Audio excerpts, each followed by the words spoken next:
Don't even say that. Don't even do it. Should pop up in a second here.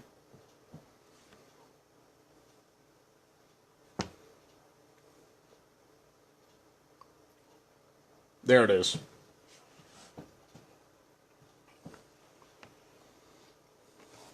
Mm-hmm. Yeah, thanks for that. Appreciate it. Bring. All right. Now it's all me.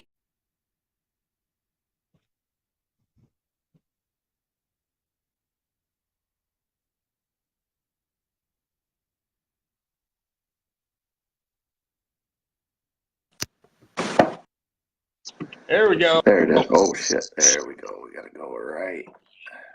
Hey, watch your language, you son of a. Oh, yeah, that's right. Oops. We're professional up in here. Come on now. All right. All right, to get us rolling, let me post this tweet here real quick. Live video's going, so post that. Post Twitter. God, managing all this social media is a pain, tell you what. All right, we will start. 3, 2, 1.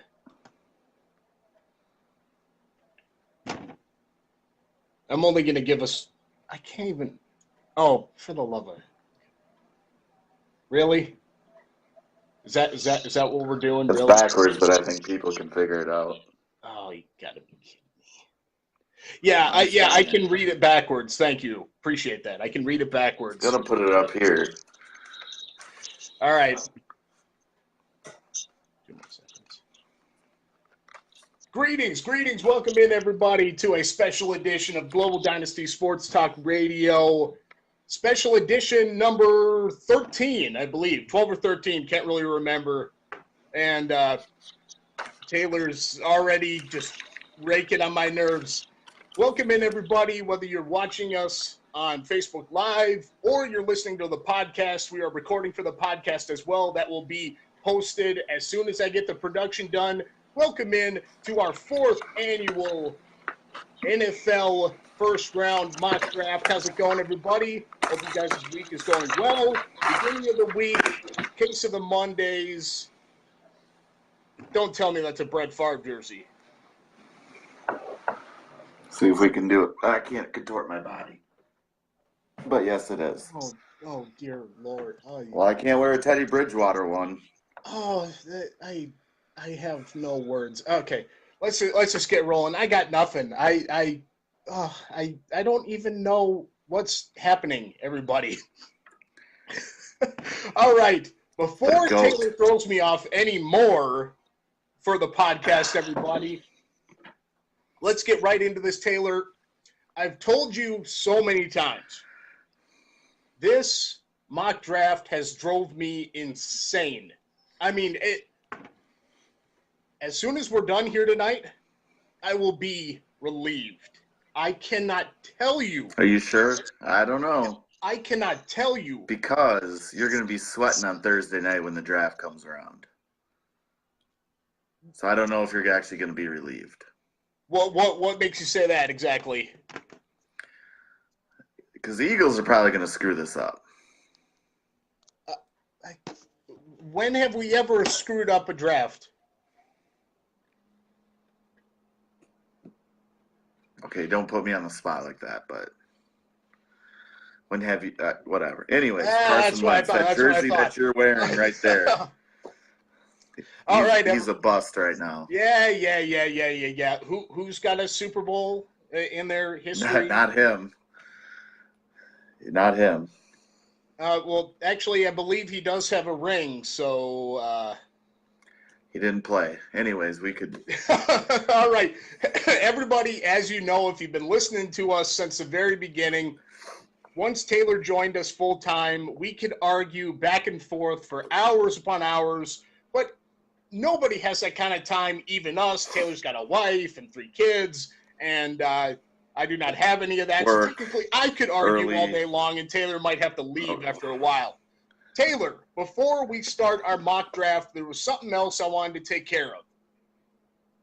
I wanted to go through some of the primary draft positions, and I wanted us to talk who our favorite players are, like who we think are the best at certain positions and whatnot. Do you have that kind of information in front of you to be able to do that? I kind of called an audible on you. I apologize for that. I could probably figure something out. There's one player I'm really curious about where he lands. Okay. All right. Again, not going to go through every position, but let's just start here. Quarterback. Who's your favorite quarterback in the draft? This is such a what's the word I'm looking for? I don't know. It's not a cop-out answer, but because there's been so much attention brought to him, Kyler Murray is definitely probably the one I'm looking forward to, mainly because Arizona has said we're going to draft him, we're not going to draft him, we don't know what we're going to do, blah, blah, blah. So between him, he's an exceptional athlete. His size be damned, I don't care. He reminds me of like a Russell Wilson type player. Sure. Him and Drew Lock. Because I think Drew Lock is another one too. You are on opposites of Drew Lock, man. I do not like that kid. Well, I like him better than Dwayne Haskins. Let's just say that. That might be because I hate Ohio State. So that could be. You're letting your pride get in the way. We are analysts, my friend. We are analysts. What are you doing? Oh, I'm trying over here, and I guess I'm going to be the guy down the middle until pick 25 comes around. For me, Taylor, I'm going to actually probably throw a curveball at you. I like West Virginia's Will Grier, actually. Ooh, nobody's talking about him. Exactly. He's had an amazing career. I think he's got great, what's the term? Mental ability in his processing. I don't think he makes mistakes too often. I think he's got a great arm. I told you a couple of days ago when we were supposed to have the draft on Wednesday, and then, issues happened that we won't bring up. Mother Nature. Taylor does not want to relive that in any way, shape, or form. So I actually have a couple of surprises that might involve Will Grier with the first round. Oh, my God. So I will just wait on that. I will say one thing. I did watch Mel Kiper Jr. and Todd McShay do a mock draft Saturday on ABC. I will say they did not mention Will Grier's name at all. Yeah, of course they didn't. And, Mel Kiper's only been on ESPN for 50 years. What does he know? Yeah, what does Todd McShay know? He's only covered college football in the draft for, I don't know, forever. To throw a shout out to my father. My father cannot stand Mel Kiper. What? I don't know the reason for that. He's mentioned his hair a couple of times. But his hair is amazing. I don't know about all that. But, okay, so running backs I haven't quite analyzed too far because I don't see too many teams that need running backs. But do you have a running back that you like in the draft besides, obviously, the Josh Jacobs? I mean, obviously, if that's your pick, that's fine. But this one's all you, man. No, Josh Jacobs, obviously. I mean, it's a Bama running back. There was another one, and he just slipped my mind. I can't think of now. I just had it when you said running back, and it completely slipped my mind. So I have to pass on that one. Okay. But like you said, there's not a lot of teams that need running backs, to be honest with you. Not a lot of top-tier, really good running backs in this draft at all. I mean, besides Josh Jacobs, and then it's kind of falls down to everybody else. Sure. So and I don't know if that's just because teams don't need any. I mean, you probably get some good value in the deeper rounds, but agreed. Yep. It just this whole draft in general. There are some big names, but there's no big heavy hitters like we've seen in drafts before. There's no. Agreed. I mean, one. Kyler Murray, and then everybody else. You could argue Dwayne Haskins for a while, then everybody else. But really, I mean, there's no real big star power. Like how they invite all these people to the draft. It's just kind of like, compared to other years. So I don't know. It's a really weird year this year. I don't know why that is. I don't know I don't know. I think it's just an anomaly this year, this 2019 draft. Okay. I'm going to go through two other offensive positions here. Wide receiver. Best wide receiver that you like. Who you got? Best wide receiver is that kid from Iowa State, Hakeem Butler. I like his size. I like his speed. Big physical wide receiver. You might, minor spoiler alert, you will be hearing his name from me, but it's going to be later on in the draft. So if everybody looks at our Facebook and the poll that was posted last week about whether Kyler Murray goes first round or not, Taylor and I spoiled that too. We threw our votes out there, and kind of, if you looked at it, oops. I couldn't hit yes fast enough on that. I hear you. For me, I like Kelvin Herman out of North Carolina State. I think he's a big guy. I think he's got good hands, surprising quickness and athletic ability. If the Eagles needed an outside wide receiver and we need a slot wide receiver, which I'll go into in our 25th pick, I would take Kelvin Herman and not think twice about it.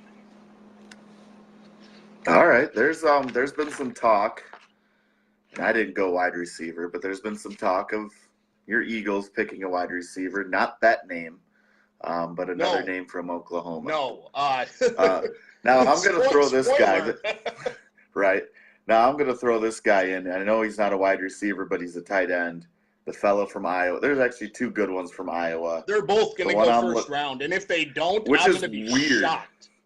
Has there ever been two tight ends from the same school go in the first round? I don't think ever.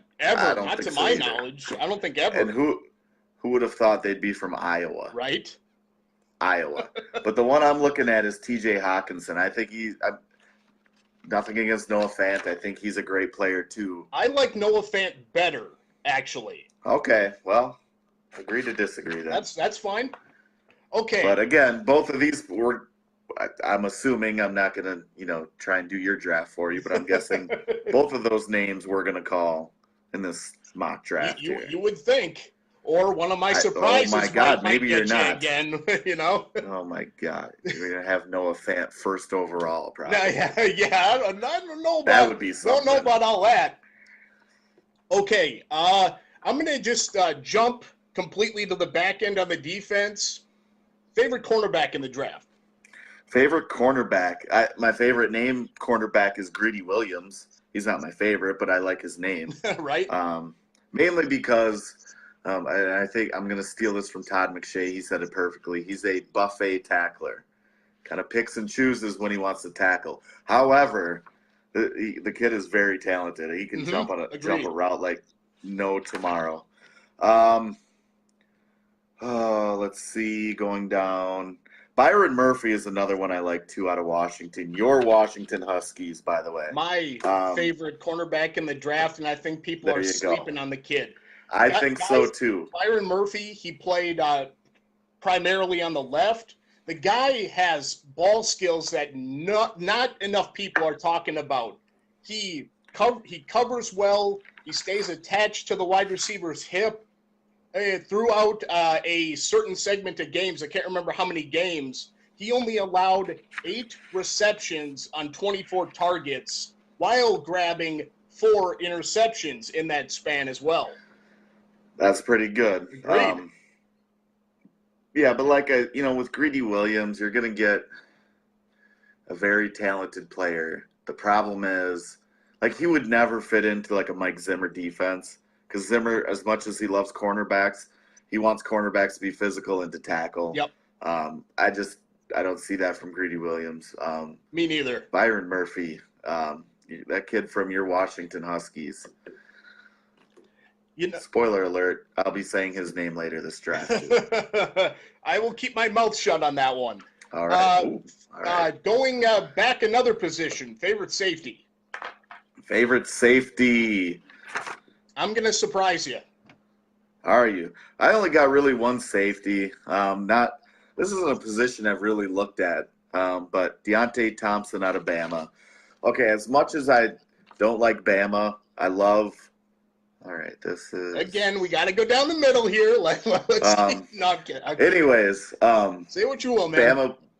Bama players are very talented. However, I prefer defensive players out of Alabama than I do more so offensive players. Sure. I think they seem to transition to the NFL better. People would agree with you there. I think. Yes. Obviously there's some exceptions. However, the whole in general, it just seems like these defensive players transition better out of Alabama to the NFL. Sure. For me, I blanked there for a second. I apologize, everybody. I just had a brain lock there. I actually like Nasir Adderley out of Delaware. That's the other one. I knew there was one more. I had it in one of my first drafts, and that was it. For the Eagles, I hope, and the Eagles have 2 second-round picks currently. I believe it's 50 and 57. I want to use one of those picks or maybe a player to trade up a little bit and hopefully snag him from someone else who needs a safety. I do like Chauncey, forgetting his last name. He's got 2 last names. Chauncey out of Florida. Can't remember his 2 last names off the top. I do like him too, but I like Nasir Adderley. I do like his ability to play safety and his ability to play nickel corner, which we could both use because everybody's looking at a safety in this draft as a Philadelphia Eagles fan for a replacement for the 32-year-old Malcolm Jenkins eventually. But this year, to get Nasir Adderley on the field, could slot him into the nickel corner, and he can play extremely well there as well as safety. So I really love Nasir Adderley out of Delaware, but that's me. One thing that, just to go back to Deionate Thompson, one thing that I don't like about defensive backs in general is defensive backs, not that you can't go for the big hit, but Deionate Thompson does that more than I would like as a fan. If the Eagles drafted Deionate Thompson, I would begrudgingly be okay with it because I would say, okay, now the defensive backs coach has to work with him to not be so jumpy for the big hit instead of to play the man instead of trying to take his head off and try and play the ball. I'll give you one example of a player that really adjusted well to the rules. Plays for the purple and gold. I got nothing. Totally whiffed out. Tell us. I got nothing, man. I got nothing. I just totally whiffed on his name now. Oh, yeah. Harrison Smith.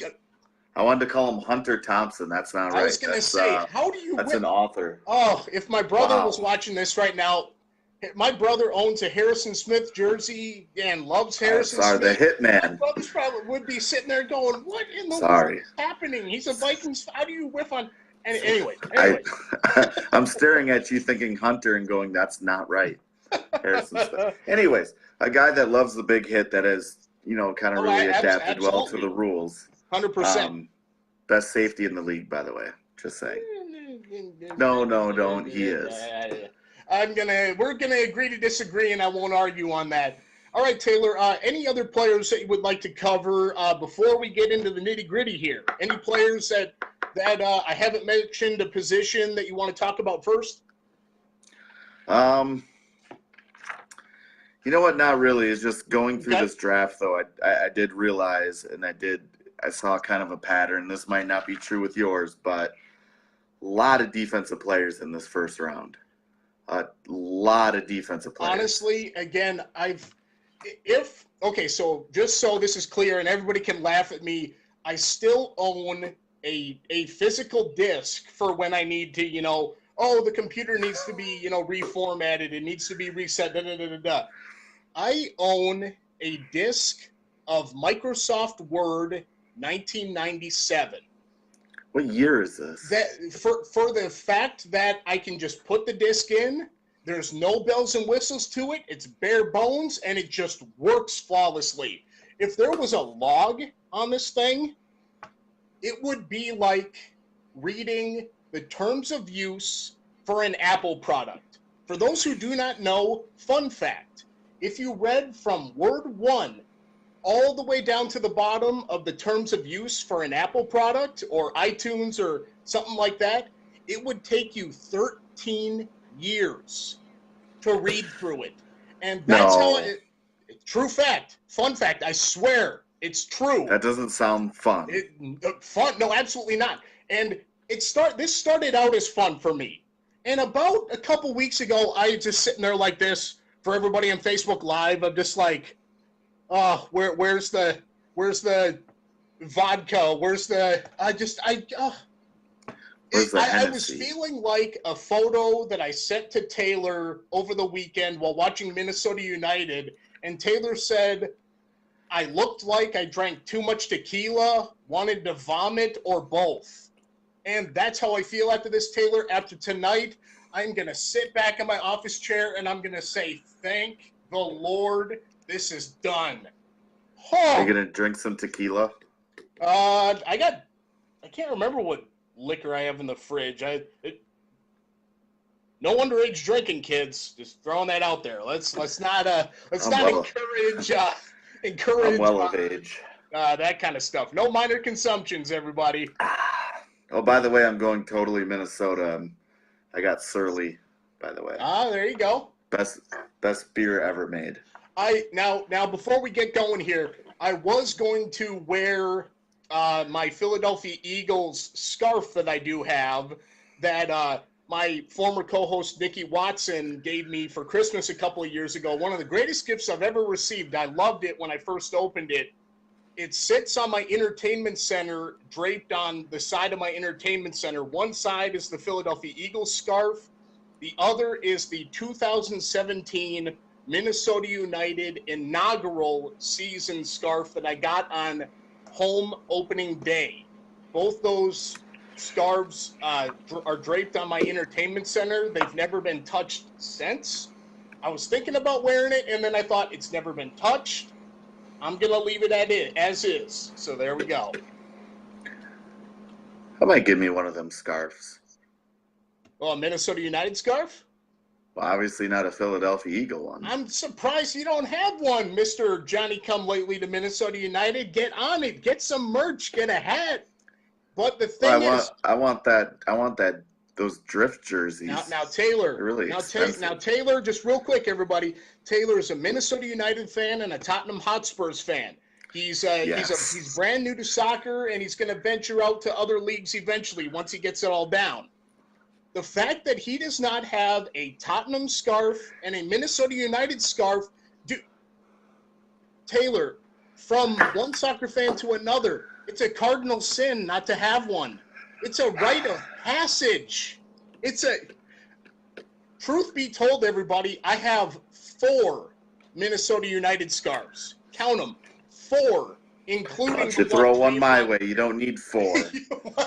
I'll see what I can do about that. All right, I got you, I'm man. just kidding. All right. I'm gonna get a Forward Madison Football Club flamingo scarf. All right, I hear you. All right, everybody. Maybe, I don't know. We can talk more soccer on Wednesday for our regularly scheduled Global Dynasty Sports Talk Radio podcast. Taylor, our mock draft. Let's get this going.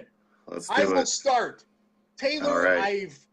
I watched some talk shows today. I listened to some ESPN radio. Oh, the Cardinals are throwing up smoke screens. Oh, blah, blah, blah, blah, blah, blah, blah.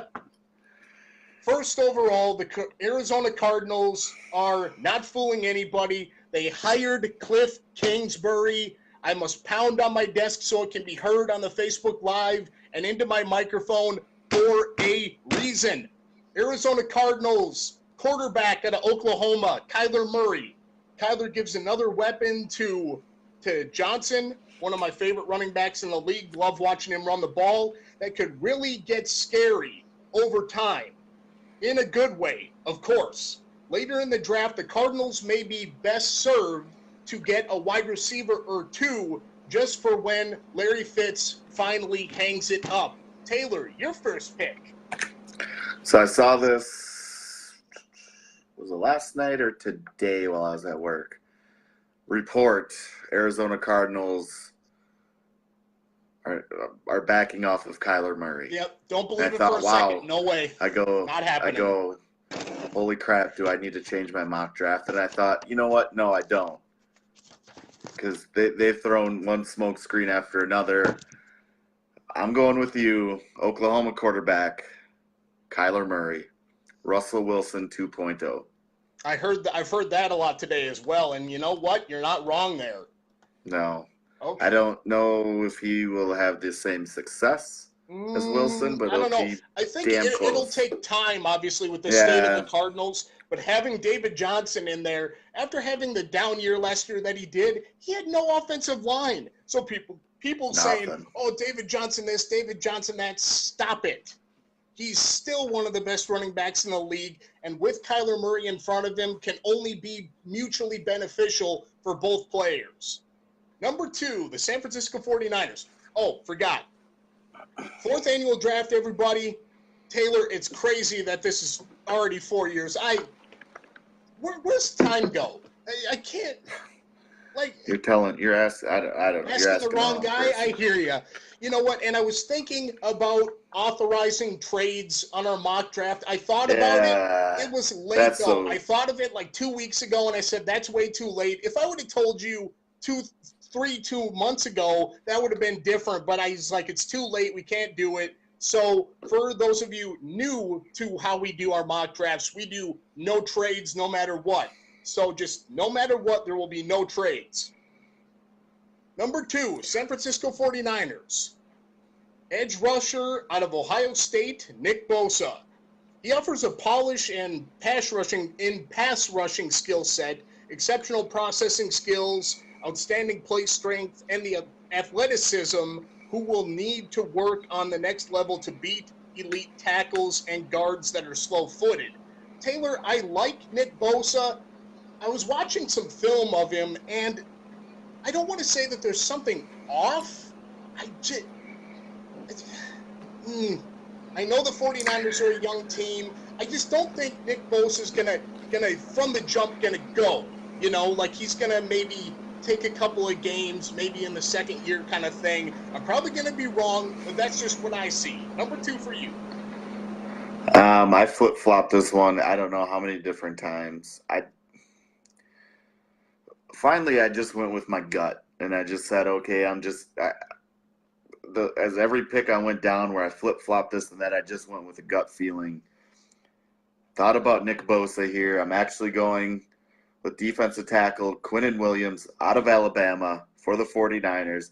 They need defensive help. I know they need – anything they can get on defense I think is going to help them. I just think Williams is going to help them a little bit more. I do it with Bosa.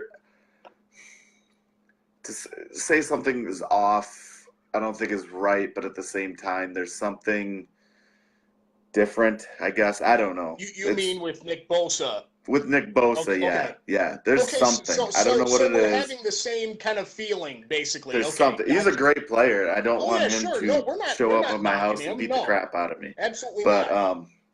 But the thing I don't think is going to be fair, though, real quick on Nick Bosa. Sure. They're going to be comparing him to his brother nonstop. And I don't think that's beneficial to him at all. No, and they kind of did it. Comparisons, especially right when a player starts, are beneficial at all to anybody. Just so that's clear to anyone. No, and it's going to happen, and it's right. Unfair, is what it is. It's absolutely unfair. Okay, number 3, New York Jets.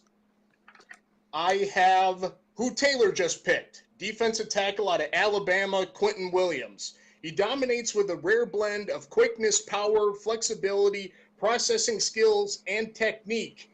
I just said a hell of a mouthful right there. That makes him primed for a sensational career as a standout playmaker. Taylor, I kind of looked at it. I thought about taking an edge rusher, and I said, you know what? The Jets need someone in the middle, and Quinnen Williams is a disruptor. Quinnen Williams, defensive tackle, Alabama, to the Jets. See, and this is where I flip-flop, because I had Williams, Bosa, and then a few other guys, and I feel like in these 2, 3, 4, and even 5 positions, I feel like there's 4 players that could be interchangeable to all defensive players again too. Like I told for all you, these just teams. real quick, like I told you about my logs, I couldn't tell you how many times I switched too. I'm right there with you. Yep. I switched countless times. Sorry, go ahead. So I went with your number 2 pick at number 3 for the Jets. I went with Nick Bosa from Ohio State. I actually like that. Actually, quite a bit now that I think about it. Good pick. I like that. I feel like, though, this is me personally, but I feel like the Niners, I think, are going to go your route. So the Jets will probably go Quinnen Williams. This is me drafting, being GM for each team. This is how I would do it, but I don't know. Like I said, these 4 or 5 players in the 2, 3, 4, 5 position, interchangeable. Mm-hmm. I interchanged them I don't know how many times until I finally went with what I got now, and I said, you know what? As crazy as this was and as crazy as it might look, this is the most right that it feels with this final draft. With us not doing trades, everybody, there is something that tells me that this mock may be our worst ever, because I feel so many teams are going to trade. You said that perfectly. I was thinking that too. That's what's going to bite us in the behind, is that. There was teams I was getting to in the teens, and I'm like, wow, they're not going to be drafting here. They are definitely drafting in the top 10, or this team's drafting or trading back. So I agree. Like, this is because of trades. This is going to make us look very foolish. Hey, at least we're stating it early on, right? Nah. All right. What can you do? Number 4, the Oakland Raiders. John Gruden in his 9-year, $90 million deal now. Taylor, I heard this question. I can't remember if it was from my father or someone else. I think this was yesterday. This shows my short-term memory issue, everybody. But I was at my brother's for Easter, and we were sitting outside just having a conversation. And I believe it was my dad that said, you know, how bad do the Raiders feel about the deal now, 1 year in? You know, and then we talked about Mark Davis being patient and things like that. Just for the things that happened to the Oakland Raiders this last year, it's got to be crazy town to be an Oakland Raiders fan right now. I'm always a believer. Give a new coach, a new system, 3 years. 100%. It was just a comment. Yeah, and I think it was a train wreck though last year. I don't think they're regretting anything yet though. And then you have sorry everybody for clearing my throat into the microphone. My apologies. There's the rumors that Gruden is, doesn't like Derek Carr, and Derek Carr doesn't like him, and people are saying that I had Oakland Raiders taking Kyler Murray for 2 weeks up until late last week, and I said, I can't screw up my draft that much. I can't do it. And just because I changed it, they're going to take a quarterback on Thursday. That's what's going to happen. That is my luck, everybody. My mother used to say, Blake, you're the luckiest one in the family. And this is when I was a young kid. Mom, I'm sorry, I'm not lucky anymore. I'm sorry, Mom. I got nothing. I will say, though, this is very interesting with Oakland. They have, 3 first-round picks? I think they got a couple second-round picks in there.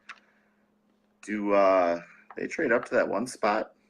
Or do they trade down? Well, they could do that, too. All right. They got a lot of things to play with. Absolutely. And they're the team that I think has a lot of pressure because they have all these draft picks, and especially in the first round. Getting rid of Mac and that too, which that was. Anyways, thank you for bringing him to Chicago. That's reaping awesome. The benefits. Yeah, that's awesome. All right, back to our mock, everybody. Number 4, the Oakland Raiders. I have them taking defensive tackle out of Houston, Mr. Ed Oliver.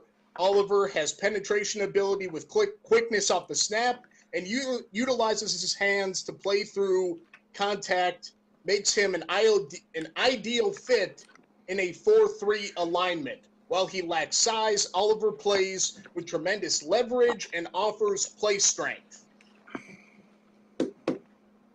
That's another one I flip-flopped too, Okay. but instead I went with edge rusher Josh Allen out of Kentucky. Okay. I feel like Oliver fits in Oakland, but I feel like Josh Allen is the better fit in Oakland. And I also think he's more of, and you're going to hear this a couple more times in this draft, more of a quote-unquote John Gruden guy. Oh, no.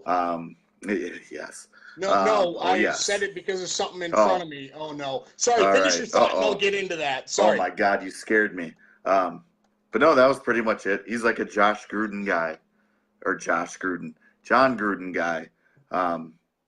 Hell of a playmaker, had a heck of a career. Yeah, well, that'd be weird. Did a lot of great things in Kentucky. Kentucky had a really good season last year. Absolutely, 100%. And it was mainly due to the play of Josh Allen. So, I went with Josh Allen from Oakland. Josh Allen says, or Gary says, excuse me, Gary. Josh Allen has to replace Mac. Well, that's Taylor. That's Taylor's pick there for you, right there. There you go. Real Mac. Now my little oops here. Taylor, again, I cannot tell you how many times I've adjusted this. I took Josh Allen out and forgot to throw him back in. I don't have a team back from Josh Allen. I looked at it and I'm like, oh no. Maybe. I screwed up, everybody. Josh Allen's going to go somewhere in the top 5. And you have him. Where's Josh Allen. Where's Blake Plonsky. Mankato, Minnesota. Where's my gun, everybody? Go find him. Good Lord. Okay, number 5. That is funny. The Tampa Bay. You know what's funny? If Josh Allen does go to the Raiders do play in Minnesota, so I will make sure that he hunts you down. Mankato. I'm gonna walk out of my home and I'm just gonna get a blindside hit and I'm just gonna be dead.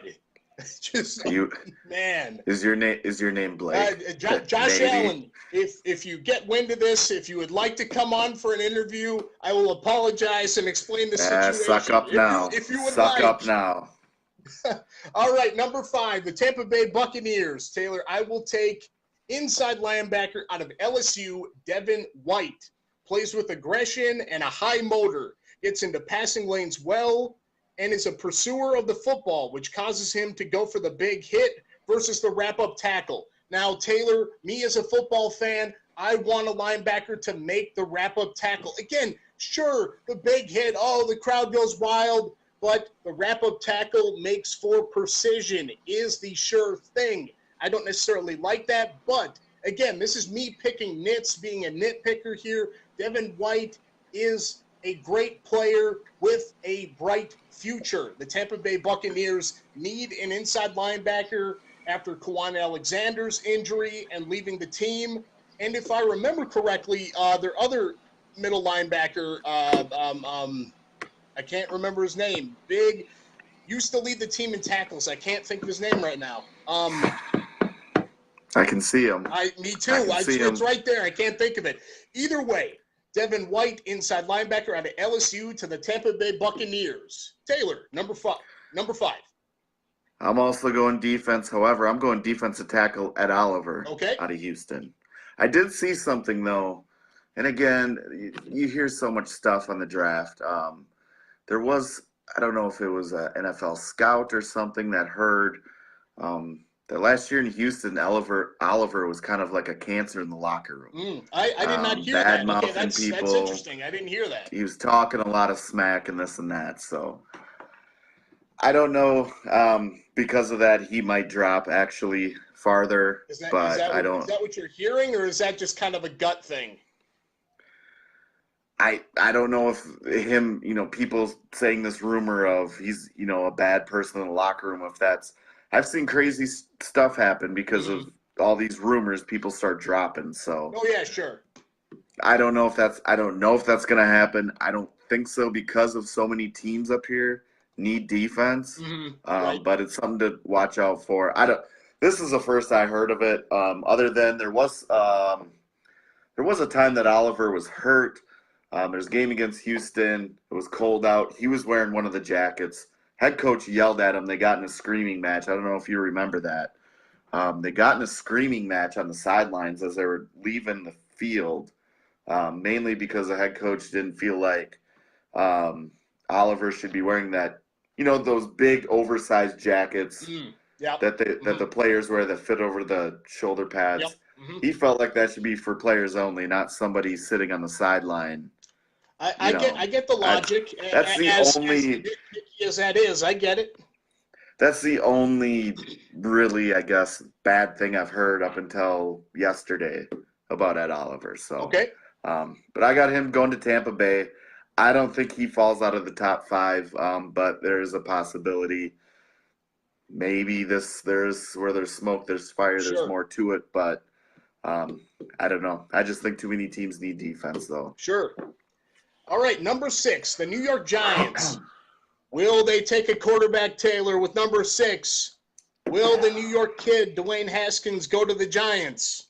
Who knows? I say no.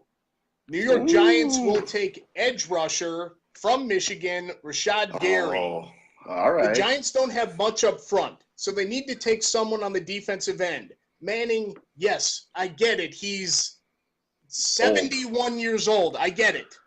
But they can get a quarterback later at 17 or trade up. Now, you could go quarterback here and defensive line at 17. But again, like Taylor said earlier, this is what we would do. This is what I would do. And also, this is 50% what I would do and 50% just what my brain thinks is going inside each GM's head.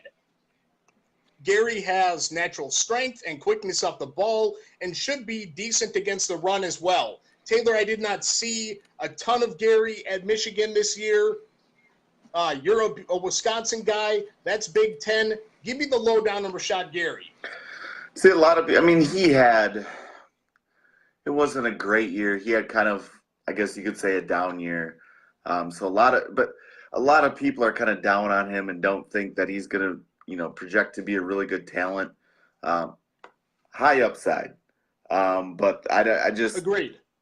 A lot of people think, though, that he just who was it? I saw something else that there was a GM out there that said, was it a GM? Was it either GM or analyst? Somebody out there that said that Rashawn Gary, I don't mean to say this now that you picked him, but Rashawn Gary will be the bust. Rashad. I don't know why it's Rashawn. Rashad Gary will be the bust of this draft. Interesting. I don't know. We'll see. Quick comment here. Chris says, longtime listener, Chris Dolish, guest hosted early episodes of Global Dynasty Sports Talk Radio. Great hearing from you, Chris. He actually says Daniel Jones out of Duke for the Giants at number 6 right here. Possibly. Again, like I said, they need a quarterback. I mean, again, I was going to make a joke. I don't want to knock on Eli Manning. He's a 2-time Super Bowl champion. I'm not going to. Yeah, I don't know how. He got lucky. All right. Anyways. Taylor, number 7, Giants. I'm kind of with you. Do the Giants pick a quarterback here? Do they wait? Do they trade? What happens? I don't think they go quarterback here either. I'm also going with an edge rusher, but I'm going with Montez Sweat out of Mississippi State. Okay. A talented guy. I like him. I just don't. The Giants are very interesting. This was a lock for Dwayne Haskins for the longest time, up until probably 3 weeks ago, where it seemed like they kind of cooled off from Dwayne Haskins. So I don't think they go quarterback here. I will say they definitely go quarterback sometime later. Okay. And I will leave it at that. Be interesting, though, because I will say this. They need a quarterback in this draft somewhere. Yes, they do. They cannot wait. Yes. I don't see them waiting till next year. I just don't see that happening. Oh, no. It will be. That can't happen.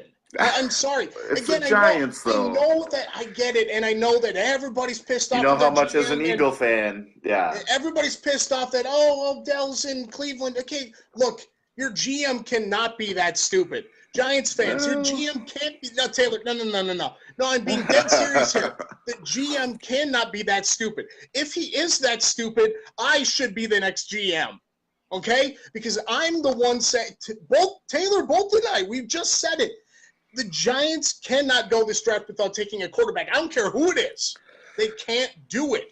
That's not preparing for the future. A couple of comments from Gary here before we move on. Patriots are talking up Jones, so the whole team is listening. Or whole league, excuse me. He corrected it to league. Whole league is listening, maybe. Again, Chris just stated Daniel Jones to the Giants. Another comment here. Maybe the Patriots are talking him up to get someone to grab him. Maybe. That's possible. I mean, that's what teams do, you know. All right. That's what I'm saying. Like, does somebody trade that with Tampa Bay to go ahead of the Giants? Maybe. Again, it's all about the smoke screens and the talk coming out of each organization. It's all just it's a chess match right now, and just moving your pieces across the board and trying to figure it out. All the way up to during the draft on Thursday, they're still playing chess. All right, number 7, the Jacksonville Jaguars. Taylor.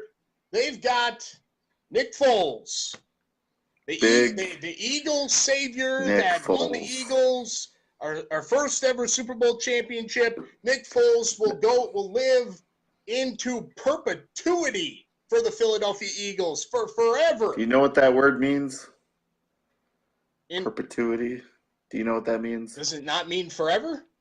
I have no idea. Okay, well, I'm just assuming here. All right. Can you spell it? No, I cannot spell it. All right. Everybody and I don't know why I'm stating this. I am a terrible speller, and I am bad at math. I will state that right now. I don't know why I just stated that on the air and for the world to hear, but there you go. For the Jacksonville Jaguars, they need offensive line help. They still have Leonard Fournette, Taylor, which shocks me because I thought he was as good as gone ever since. I mean, for months ago, it seemed like they were sour as sour gets, like biting into a piece of food that's gone bad like 2 years ago, and it makes you sick. I thought Leonard Fournette was as good as gone. He is still there. They have Nick Foles. They are paying a dump truck of money to Nick Foles, so they need offensive line help. The Jacksonville Jaguars take offensive tackle out of Florida, Jawan Taylor. Jacksonville has Foles and Fournette, as I just said. Now they need to protect them. Enter the first offensive lineman off the board, a starter every year at Florida and keeps getting better. A good blocker all around who has violent hands in the trenches. Taylor, number 7. Same pick, Jawan Taylor. All right. Forever. They got Big Nick Foles, the Philadelphia. I can't believe Philadelphia let him walk. They'll never be good again. Can we let this go? Can we not right now, everybody? No. Okay. Won a Super Bowl with them because the Vikings choked. They made the playoffs with them. You know, Taylor knows, my favorite sports team. So do a lot of listeners here. I've long said for years and years that the Philadelphia Eagles winning a Super Bowl was my number 1 sports wish. I got that.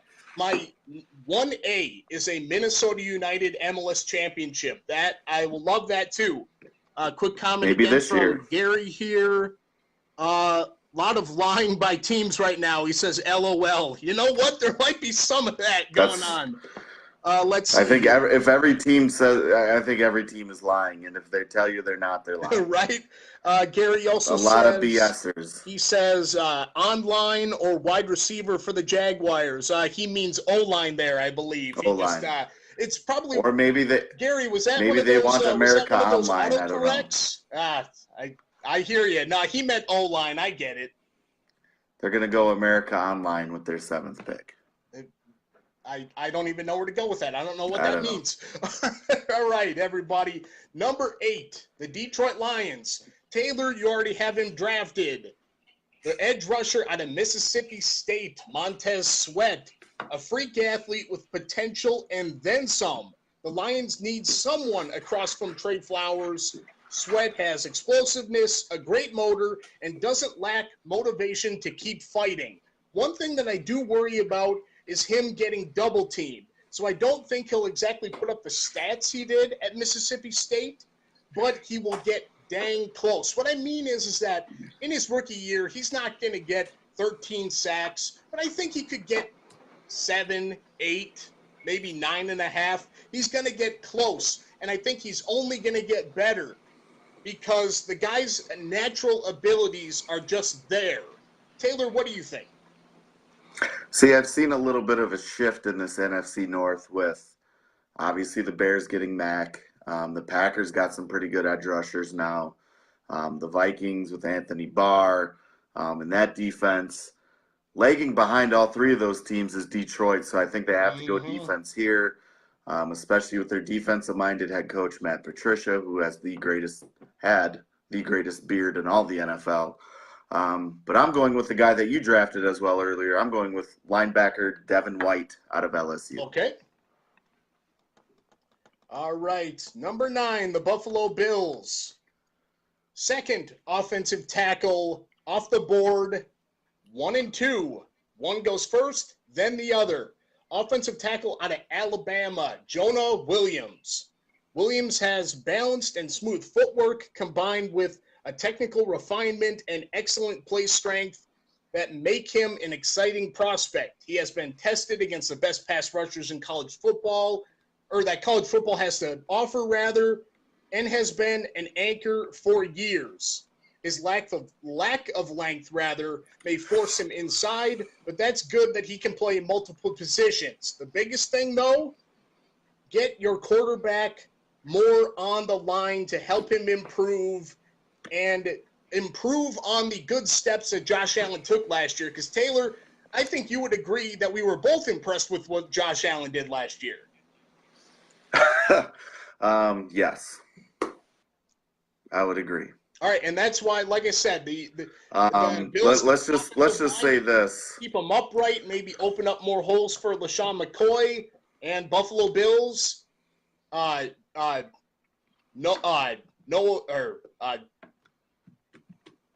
all of a sudden can't pronounce his name for some reason.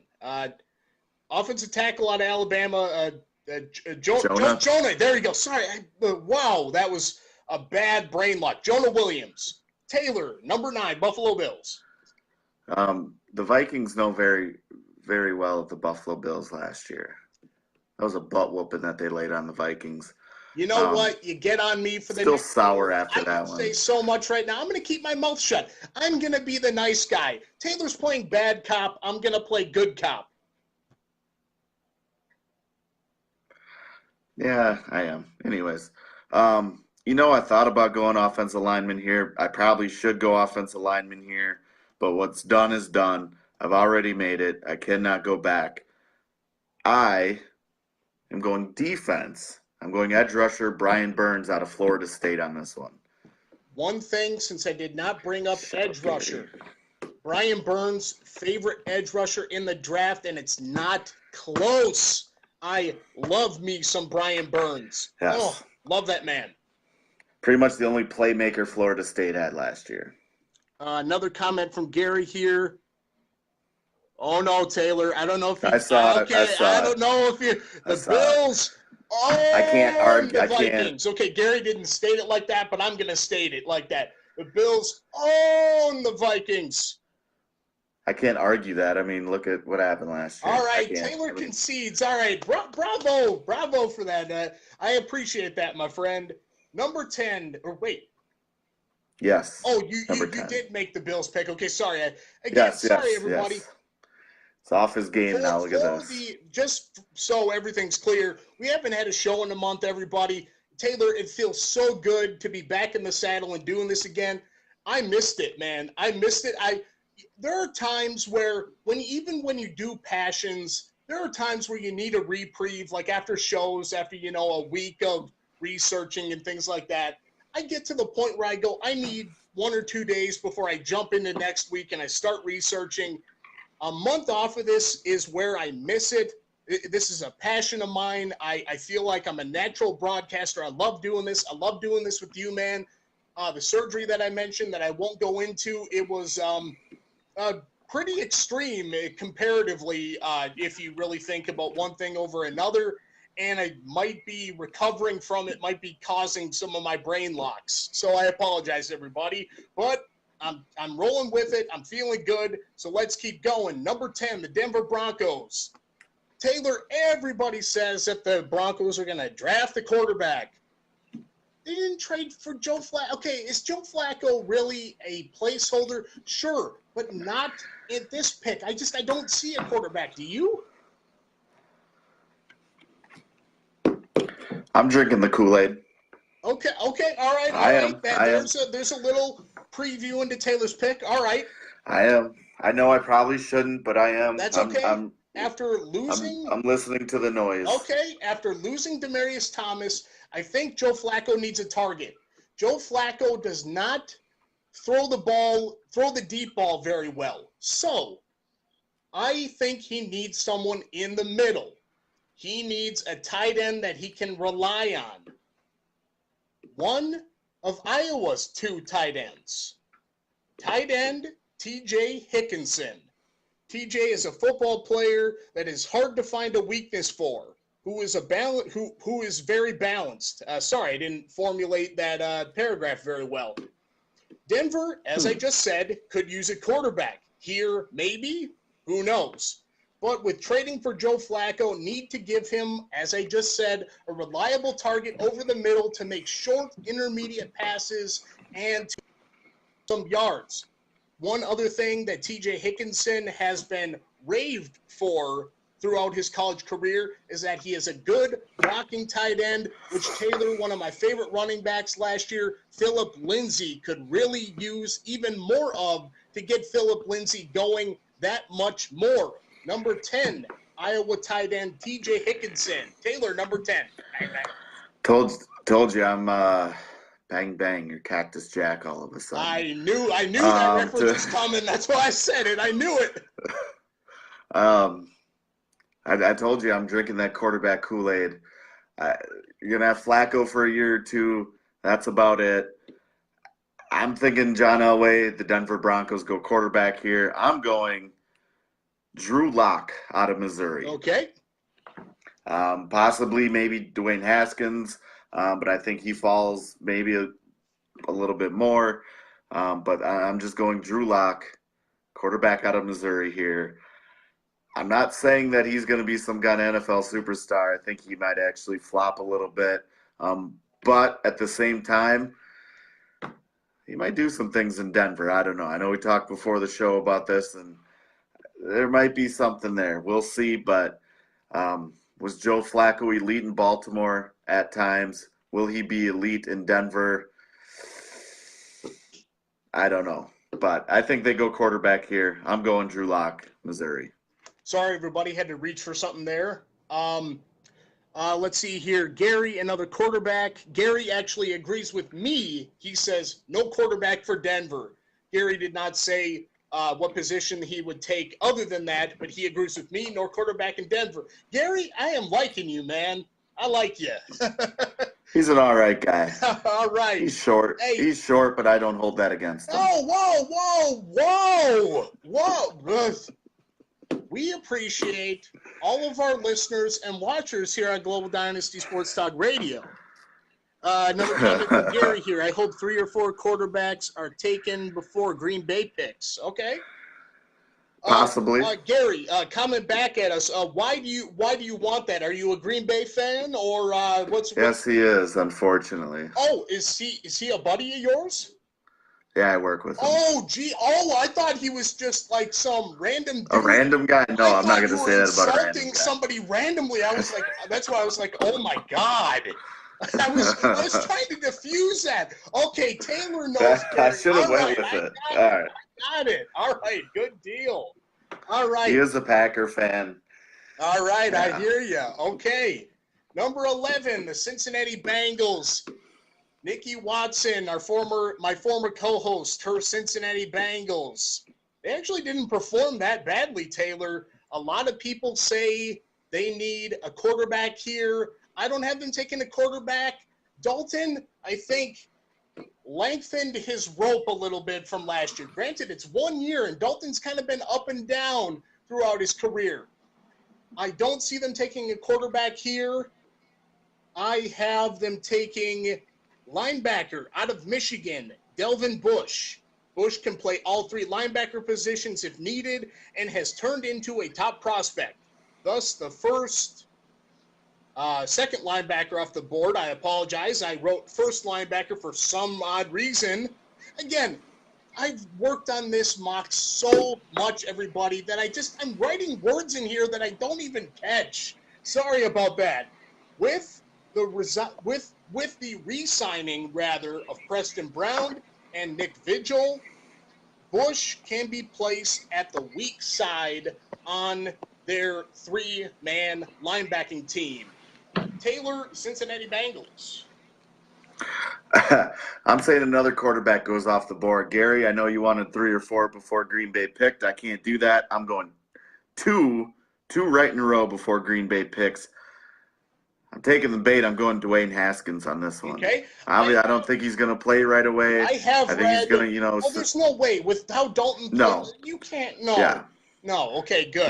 Let him sit, learn for a year or two, whatever it is. Groom him to be the next quarterback. Here's the thing, though. You know how this works. You draft a first-round quarterback. Will the fan base tolerate that? No matter will. What. Is that smart? They never will. They got it. I'm not saying they don't have to. will. They shouldn't worry about the fan base. I'm saying you know how this goes. First-round quarterbacks, exactly they have to play. I'm going to allow you a mulligan here. I don't know about all first-round quarterbacks have to play. So Aaron Rodgers didn't play. He was a first-round quarterback. All right. I know it was again, 21 or whatever. Drafted, what, 2008 or I can't remember which? 5, 8, what the hell? What was it? 7? 2008 sounds right to me, but again, this is 11 years removed from that. That's why you kind of shocked me a little bit there. But, okay, you're not the first person that I've read doing that, so I guess it shouldn't be a shock to me. But my brain just can't go there yet. Okay. All right, Gary, your Packers. Number 12. Your Packers. Here we go. Another comment here from Gary. Defensive line or inside linebacker for Green Bay. Sorry, Gary. I'm gonna disappoint Sorry, you. Man. Yeah. Or Taylor, I talked over you. What was that? I said I'm gonna disappoint you, Gary. I was gonna say either. Gary, I like you. I'm gonna disappoint too. Green Bay Packers take 2 of 2. Tight end out of Iowa, Noah Fant. Wow. Last draft, the Packers helped on the back end of their defense, and I think they improved mightily. The ghost of Ted Thompson is evaporating quick and in a hurry with this new GM that they have that is making some really smart football decisions. This time, their first of 2 picks will help Rodgers, and, it could possibly be a wide receiver with a wide receiver, now a tight end. I'm not sure why I wrote that. Again, everybody, I explained that. I don't know why. Fant is a size and speed mismatch. Not only does Fant have some exciting acceleration and burst, but outstanding ball skills and hands to make him a dynamic playmaking threat. He does need to work on his route running just a touch, though, which the Packers or any team can help him with the professional coaching that any NFL team has. Taylor, the bane of your existence, the red ride of Green Bay Packers, number 12. Who you got? I want to tell you, as a Viking fan, it's going to be tough stopping this guy. I am going tight end out of – all right. And Brewers just popped up. They scored. They tied it up at 3. I'm going tight end out of Iowa, TJ Hawkinson. All right. I like him better than Noah Fant. I think he's more of a playmaker. I think Aaron Rodgers is going to really like him. If not, he'll just throw him under the bus like he does all these other young receivers that can't do what he wants. But I like you mentioned it before. I can't show off my eye roll big enough on the Facebook Live. Oh, Lord. Continue on, please. You did mention before, great run blocker. He's a threat up the middle, and I think that's what Green Bay needs. Sure. They need more passing threats. You touched on it earlier, too, about Green Bay's defense. I think they improved it, not a lot, but I think they did some to improve it to where these next few rounds they can improve it even more. But I think if Hawkinson is here at this position, I don't think Green Bay can pass it up. Agreed. And Gary said nice player, but might be able to get him with the 30th pick. He was talking about Noah Fant. Gary, I agree. No, here's the thing. Maybe. I agree, but there's a big but here. They had Richard Rodgers. Richard Rodgers got injured. He wasn't as advertised. Taylor, tell me if I'm right or wrong, or Gary, please comment if I'm right or wrong, because I haven't followed Green Bay, insanely closely. I'm a Philadelphia Eagles fan, Gary, as you can see through and through. But Taylor and Gary, tell me if I'm wrong, rather. The Packers haven't had a reliable tight end since Jermichael Finley. Yeah, that's the name that I was thinking of. That's what I'm saying. So Gary, that's why I'm taking him at 12. If I'm GM here, I say Rodgers needs a target over the middle, and Taylor likes Hawkinson. I like Fant. That's okay. But I think Green Bay needs a tight end here, just like Taylor said. He's going with the other Iowa tight end, but we both agree that he needs a target over the middle. And Gary agrees with us. Okay. Again, like I said, I will say, though. Just real quick, Taylor. I think waiting until 30, I think that's too big of a risk. That's me. If I was a Green Bay fan, I would say that's too big of a risk. Sorry, Taylor, go ahead. And possibly, they could take that 30th pick and even trade up. It's a possibility. Sure. But who knows? But I lost where I was going to go with this. What was I going to say? Oh, like I said, if, he doesn't pan out, Rodgers will just keep throwing it to Davante Adams anyways, throw all these young guys under the bus like he has with everybody else. He's got his money. It doesn't matter. Another giant eye roll that's starting to hurt my eyeballs. I'm just saying. All right, everybody. Number 13, the Miami Dolphins. Taylor, there's a couple of picks here where I've got one or two players. And up until tonight, I couldn't decide. I got to decide now. Number 13, the Miami Dolphins will take quarterback out of Ohio State, Dwayne Haskins. Haskins projects to be the prototypical pocket passer in the NFL. Haskins' best system fit is an offense that implements a lot of work in the intermediate areas of the field. I think he needs to be an offense that helps him hold the ball longer and helps his poise in the pocket to eliminate and help out his mental mistakes that he makes. I have Dwayne Haskins to the Dolphins, number 13, quarterback out of Ohio State. Gary, I agree with you. Irv Smith, possibility maybe even at 30. Not bad either. Not a bad tight end. Agreed. I like at that 30, one too. At 30, again, if both Iowa tight ends are gone, I'd agree with that, yes. Yep. Miami here. Now I like the Haskins pick. I think if Haskins is there at Miami, they take him. I don't have him doing that, so I'm going edge rusher Rashawn Gary out of Michigan. Rashad Gary, you said Rashawn again. Why do I wrote Rashawn. Again. Hey, at least he's drafted now. Now you don't have to say his name again. Hey, no, I don't. Good stuff. Even though, like I said before, very high ceiling. Not a great. He didn't put up huge numbers last year, but he is very athletic. Mm-hmm. And I know there's a lot of things that Miami needs right now. And I think quarterback is pretty high on their priority list. But like I said, if Haskins isn't there, I don't think they take a quarterback here. They could go with a Daniel Jones. They could go, if Drew Lock is there, maybe go that way. But I think they lean towards Haskins. If he's not there, I think they go Gary.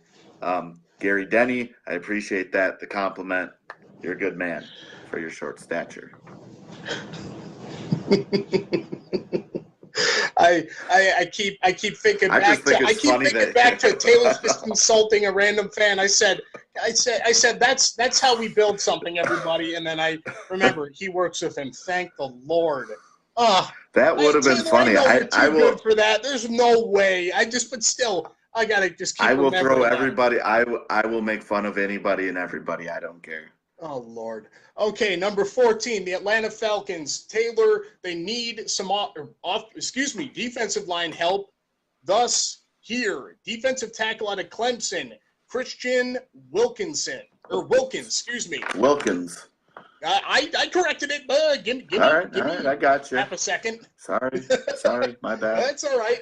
A standout player Atlanta could use on the inside, and a natural leader with character off the charts. I really like that about this kid.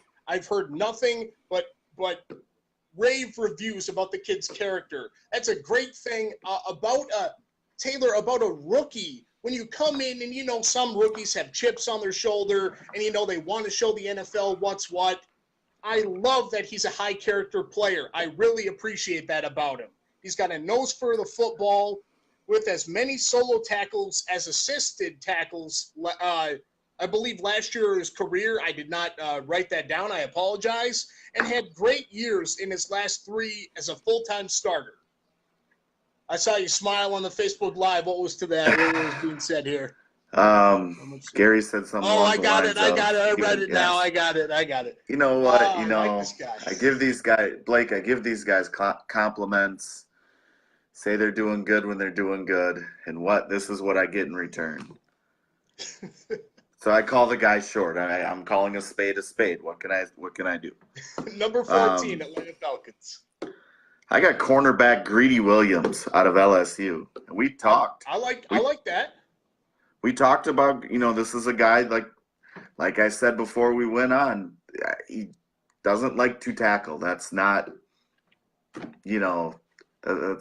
think everybody knows that. However, he's a ball hawker. He's an athlete. He's going to get picks. He's going to make plays on footballs every chance he gets. So Greedy Williams out of LSU. I think wherever they go on defense, I think Atlanta does right. But I'm just going Greedy Williams here. Agreed. Taylor, I told you and the fans I would shock some people. Maybe the biggest shock of the entire night comes right here. Number 15 at Washington. I've got 2 quarterbacks. Okay. I am taking my favorite quarterback out of West Virginia, Will Grier. Wow. After Alex Smith's devastating injury last year, Taylor, Washington cannot go into the year on a hope and a prayer and closing their eyes. That would be as cardinal of a sin as the New York Giants GM. That should be you and I, apparently. You or I at this point, or a tag team of the thing. At this point, they cannot do it. They cannot hope and pray and close their eyes on Alex Smith. Would you agree with that? But don't forget, they got the miracle worker, Case Keenum. Oh Lord, I'm gonna forget. Nope, that's sorry. I would still go quarterback. I'm still gonna go with this here. And Washington needs to prepare for the worst. A shocker, maybe, but Greer than Drew Lock. Drew Lock is my second player that I had here. Then Drew Lock. He has ability to read the defense and deliver the ball with a quick release. Possesses the necessary arm strength and generates enough torque to fit the ball through intermediate windows and holes in the defense. Can throw with touch in all areas of the field. I liked watching Will Grier play in college. That's why I like the guy so much. I like him. I don't like him as much as you. I'm not going quarterback here for one reason, and it's not because of Case Keenum. I believe Arizona trades Josh Allen. Josh Rosen? Josh Rosen. Why did I say Josh Allen? I don't know why. Josh Rosen, and I think he gets traded to the Redskins, so I don't think the Redskins take a quarterback here. Okay. This is what I'm thinking happens. If not, then I guess I got to go with Case Keenum. He had one good year in Minnesota. Did all right. I'm just gonna Didn't do much in Philly, until they got slapped back down to earth and then some. Yeah, big time. Anyway, I gotta forget that happened. Anyways, I am going linebacker Devin Bush out of Michigan. Okay. With this pick. I didn't quite look into it that deeply. Do they have a hole at linebacker? They need defensive help. I think linebacker is one of them that they definitely need. I wanted to go quarterback here, but I think that trade happens. And if I'm wrong, then I'm wrong. And then they go. Actually, one other thing too. See, Gary was big on Case Keenum. He doesn't think that the Vikings should have let him go. I argued that, but the more I think about it, Gary is right here, where he says the perfect storm in Minnesota. That was a perfect storm. He's right here. Case Keenum was never the end-all, be-all, beast knees of NFL quarterbacks. He was lower middle of the pack at best. And just player like system just and said, coaches. That perfect storm couldn't have gone any better until with Philadelphia Eagles. With coaches, with the exception of their own head coach, Zimmer, who was never high on Case Keenum.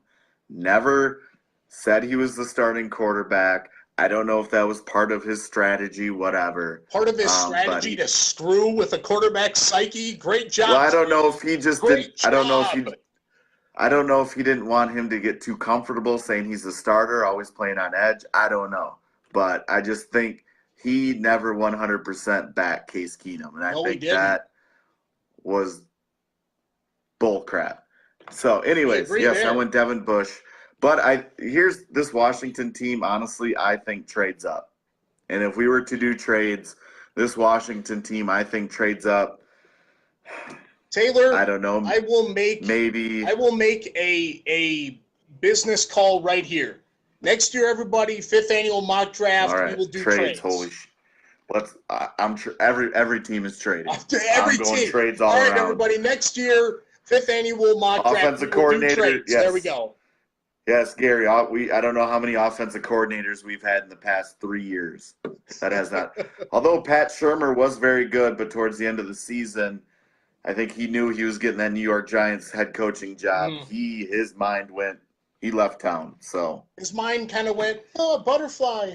Well, you know what? Whatever. I got a head coach job. So, although the Minneapolis Miracle was pretty cool. Philadelphia. Nobody cares. I'm not talking about that. Every time it gets mentioned, I just slap it down. Let's have our one. I love it. That was like our Super Bowl. So shut up. I love it. Number 16. I was famous Carolina for 72 hours. Taylor, I will admit something here. Up until Friday night, I had Byron Murphy here. I mean, for weeks, I had Byron Murphy. Then I thought about Cam Newton and how much abuse he takes on plays. Not necessarily wholly the offensive line is, but they need to protect their investment. He had a devastating injury last year that some people were saying could affect his career even. So the GM of the Carolina Panthers has to invest in their quarterback. They need something here. Thus, I am going to go with what a lot of people are saying is the best pass blocking tight end or offensive line tight end. Okay, apparently he's on the field for every play. The best pass blocking offensive tackle in the draft, according to some, out of Washington State, Andre Dillard. As I said, I had the Panthers taking a cornerback, until Friday, and they can get by with what they have for now, or if they, draft 1 second round, what have you. What they can't do is keep allowing Cam Newton to take pressure and hits in the backfield. Taylor, I don't know if you agree with me or not, let me know, but when Cam Newton is under pressure, his accuracy, his decision-making, and mental aspects of the football game, or once he releases the ball, go out the window and his ability goes down. Under pressure, under duress, would you agree or disagree? I would agree, and I think he gets happy feet. And I mean, he was the type that was a runner first, but then kind of developed into a not so much pocket passer. But I think when he's in the pocket, he's pretty comfortable. I don't think he should be running much anymore. He's taken too many licks over the years, I think once he starts getting under duress during games, he drops back and looks to run right away because he's pretty much expecting somebody to be in his face right away. To finish off my – go ahead. No, go ahead. I was going to do my okay, pick, just to finish off my little paragraph here, as I said, some believe he's the best pass blocking tackle in the draft. I don't. Dillard is still skilled, though, with active feet. He has explosiveness off the snap and can carry the run as well. I think they would be very wise to draft an offensive lineman, but I would go tackle here. Taylor, number 16. I also went lineman, and I went with one of the best, I think, overall offensive linemen in this draft. I went Cody Ford out of Oklahoma. Okay.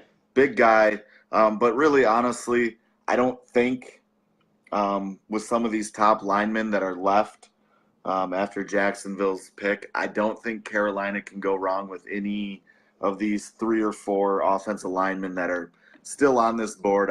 They have to protect their guy, Cam the Man Newton. I just don't think he can be the runner that he once was when he first came into this. As he gets older, it's a risk. It's already shown. It's a risk already, but yeah.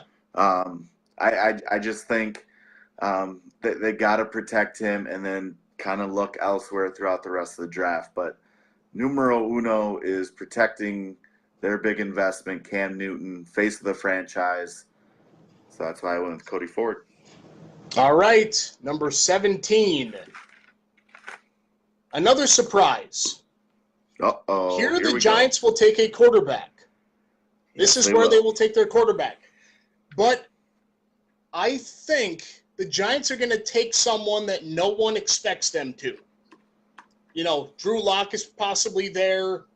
Again, stranger things have happened. Kyler Murray could fall. No, I'm kidding. He's not going to. No, I'm kidding. He's not going to. No. Before anybody calls me out, he's not. He's not doing the Aaron Rodgers flop all the way down to the 20s. And then he has a chip on his shoulder for the rest of his career. And then he and then he yells at everybody and gets not wrong. All right. So I think that they will take that nobody expects.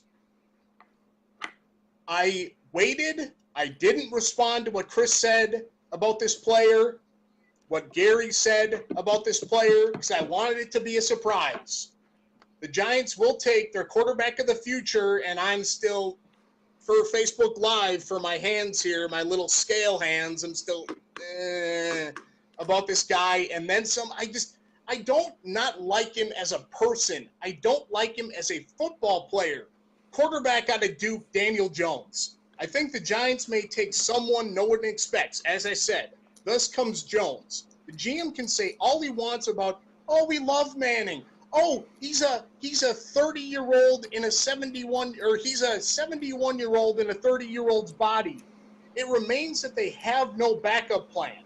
I'm not a big fan, as I just said, as he can struggle under pressure and his mental decision-making skills leave a lot to be desired.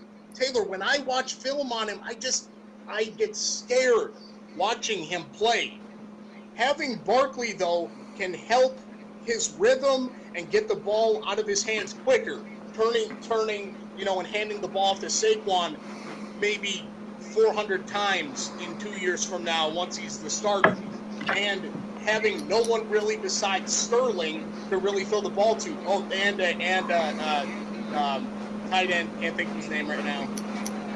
I actually don't mind the guy. I can't think of his name. Giants tight end. I got nothing. It's right there. I can't think of him. I apologize. I don't mind the guy either. But anyways, all that can help. But I think Daniel Jones still needs polish. I think he needs time, which is scary to me to say quarterback of the future, but he needs time. And Eli Manning, the Giants with Eli Manning, time is something that they don't have. So if they go with someone I don't think that anybody expects, if they go Daniel Jones, I think they are got a steep hill to walk up, man. Daniel Jones, quarterback out of Duke, number 17 to the New York Giants. If I'm a Giants fan, they take Jones, crossing my fingers and closing my eyes. You know, I think they're going to have at least 1 year, barring any injury, with Eli Manning. Yep. I don't know. For whatever reason, this Giants organization loves Eli Manning, still wants to roll with him. For how long? I don't know. But I think he's only got 1 year. Now, you say nobody expects to pick them or pick him here. This is where you're wrong, because this is where I have him here as well. I also have one person. Daniel All right, Jones one person. out of Duke. My fellow co-host, one person. Got it. Maybe they pick him at number 6, but I doubt it. But they got to get a quarterback in one of these two picks. I'm also with you. They're kind of rolling the dice here, and I think he's going to have to learn real quick in this year. I'm assuming that Eli's got 1 year left. I've been saying that for 3 years. But he's going to have to learn quick, and barring injury, and you hope that he doesn't have to learn on the fly. But, yeah, you're hoping he can pick this up in a year, this offseason. Yeah, season, next offseason. I just see so many things that I don't like. Again, it's not Jones as a person. It's a football player.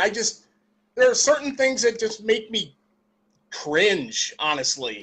And you know what's going to happen? He's going to end up proving us both wrong. I hope he does. Again, I hope the best for him. I don't wish any ill will on Daniel Jones. Not at all. I hope he does. I just hope that he doesn't show up at my front door and kick me in the mouth or something like that. I'll lead him to your front step. Live we do. I've got like 5 less teeth, and I go, hey, look how attractive I am now. I'm less attractive than I used to be. I'm missing 5 teeth. Oh man! All right, you'd fit right in as an Eagle fan then. What was that? Said you'd fit right in with the Eagle fans. Careful, sir. Philadelphia Eagles fans. This is a quote from Taylor. Your fellow fan that has loved this team, the Philadelphia Eagles, since as long as I can remember, does not endorse that statement that was just made. How disrespectful. I can't even. I don't know. Maybe they should throw some more full beer cans at other fans. Throw snowballs at Santa Claus. Okay, the snowballs Cheer at Michael Santa Irvin while he's done. The snowballs at Santa is hilarious. That one I can endorse. That was hilarious. Come on, man. Have a little bit of fun. Number 18, Taylor, your Minnesota Vikings. Now, I'm going to give you the option. I can go first. Brett Favre, that bum. I can go first. Or you can go first, and I can kind of, kind of build the suspense, as it were. As me not being a Vikings fan and everything, I can surprise you, or I can go first. What do you want? I'll go first. So, Minnesota Vikings, 18th pick. Obviously, they need a quarterback. Kirk Cousins is not the answer, so they need – I'm totally kidding, by the way. Real quick, Gary says yes. The Giants should tank and get one of the stud quarterbacks next year. You know what? And that's what some people are saying, Gary, is that some of these teams should just wait and take some of the quarterbacks that are coming out next year. My brother that conversation I had with my dad and my brother sitting outside my brother's place in North Cato, he was talking up is it Trevor Lawrence out of Clemson? Out of Clemson? Yeah. Yep. I mean, my brother was talking him up, and not for nothing. I mean, so is everybody else. That kid has everything looking like he's going to be special. And not to say, there's one quarterback for, 5-6 teams. I'm just saying there are a lot of people next year that say teams should wait. So, Gary, I do understand that. Sorry, Taylor. Minnesota Vikings, I apologize. Who's that guy from Alabama? Tua Tagovailoa. There you go. Anyways, Taylor, here and now. If you're new to our podcast and Facebook Live. I can't do names. Being that I've been the soccer guy for so long, Taylor likes to let me do the name thing. Give me Giannis's last name. Giannis Antetokounmpo. Antetokounmpo. Dude. There you go.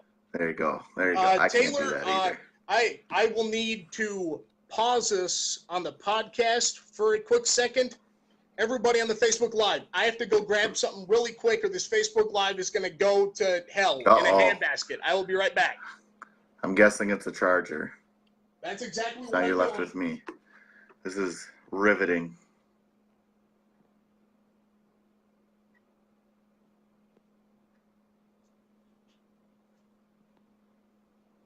Brewer update. They are down to the St. Louis Cardinals, 5-3. Paul Goldschmidt's 2-run home run. Brewers are struggling. That's not good. Started off hot. They got a brutal April, though. The St. Louis Cardinals again. And they got the Mets, and then they're back at home for 10 games. This is a brutal April. Just lost 3 out of 4 to the Dodgers. Not good. Still 13-10, second in the NL Central, third in the NL Central, behind the Pirates and the Cardinals. Take a look at Blake's ceiling right there. Yeah, there he is. Not quite sure what he's doing. Oh, well, and the Brewers move within one off of Yasmani Grandal's solo home run. Brewers trail the Cardinals 5-4. Grandal, great pickup. 1-year contract, great pickup for the Milwaukee Brewers. All right, everybody, I apologize. Oh, he's back. Andy's back. I was giving everybody a Brewer update. That's all good. All right, say Giannis's name one more time. Giannis Antetokounmpo? Freaking awesome. I can't do it. I just call him the Greek freak. I've said the name so many times that it's just like when my dad says, say Vitai's name again, and I just go, Alapulavati Vitai. Just boom. No mistakes. Boom. Can I get to my damn Vikings now? Yeah, yes. All right. We're good to go. All right. Holy smokes. All right. 3, 2. And we're back, everybody. Sorry about that. Had to grab my, as Taylor mentioned on the Facebook Live, my charger, so our Facebook Live didn't go to hell in a handbasket. Time out. Now, earlier today, Blake said, hey, make sure your phone is charged up because we're doing Facebook Live. In my defense, my phone battery sucks. Get an iPhone, I'm still good. I mean, I've had the same smartphone for over 4 years. I need a new phone, everybody.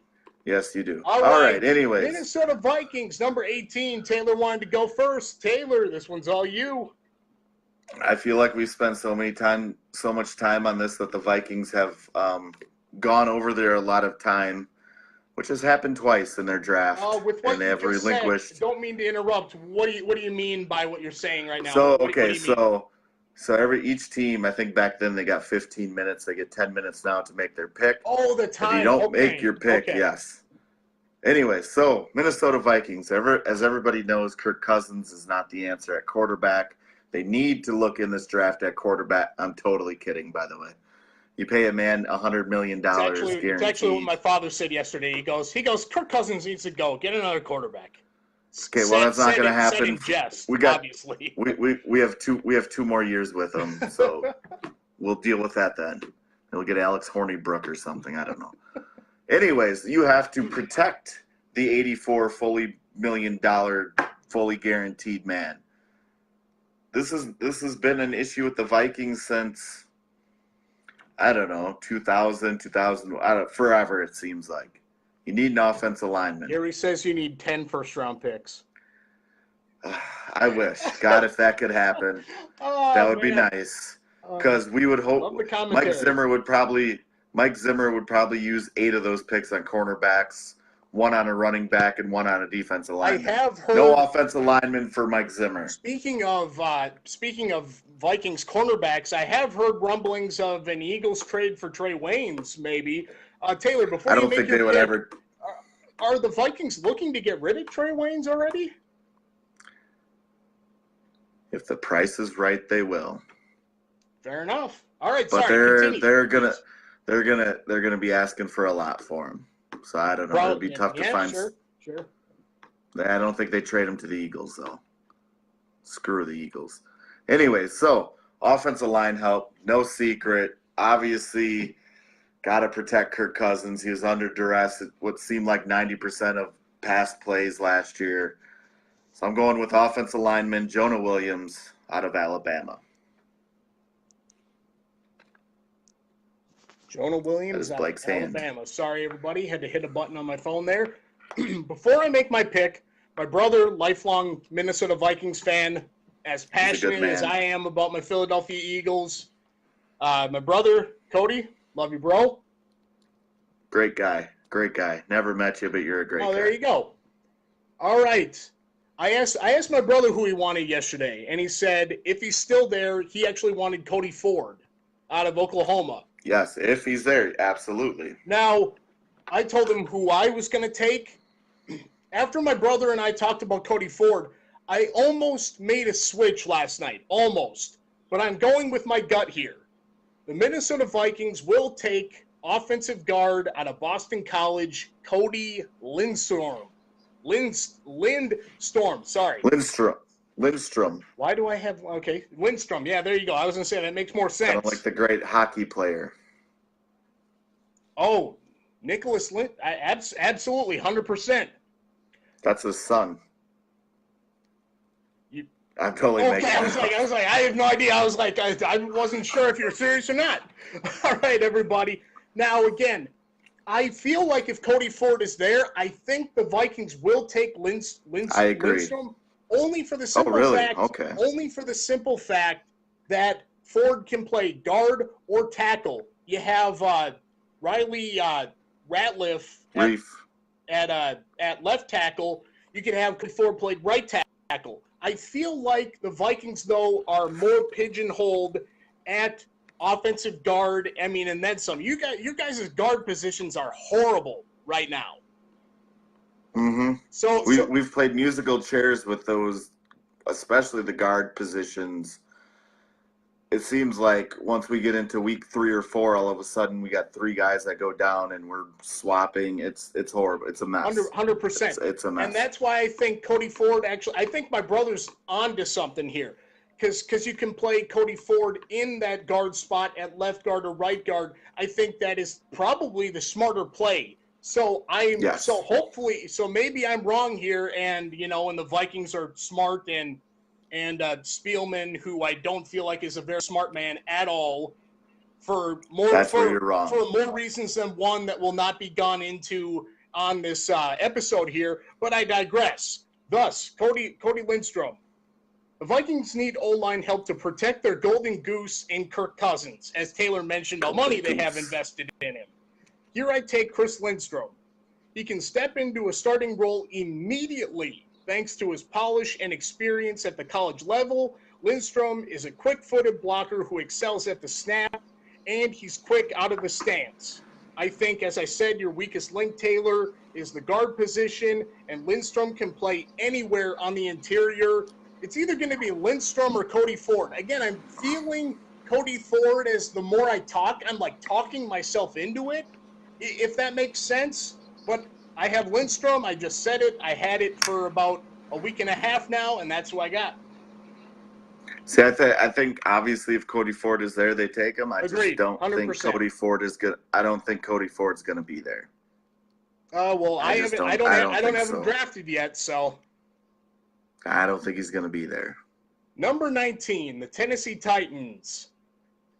My main man out of Florida State, edge rusher Brian Burns. Taylor, I wanted to give Brian Burns to Detroit.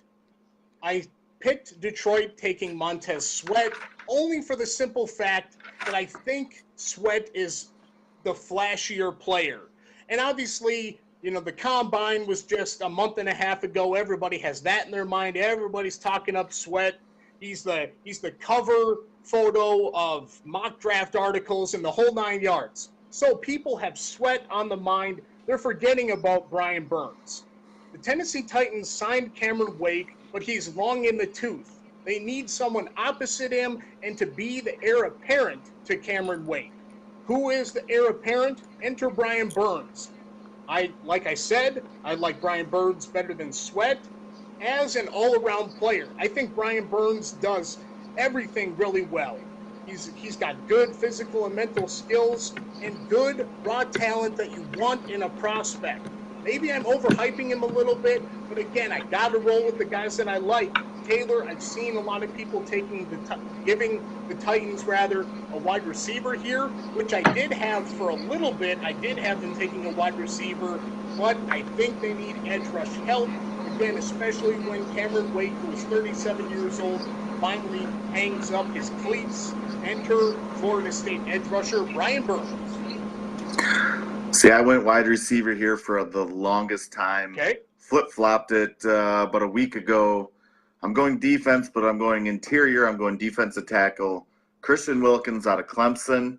I think he's a great talent, a great athlete, great guy. Great. And I think he's going to be a really good fit for Tennessee. Another team that they're missing a few players just to get over that hump. I think they can go back in like the second round. Players to get over the hump for a while now.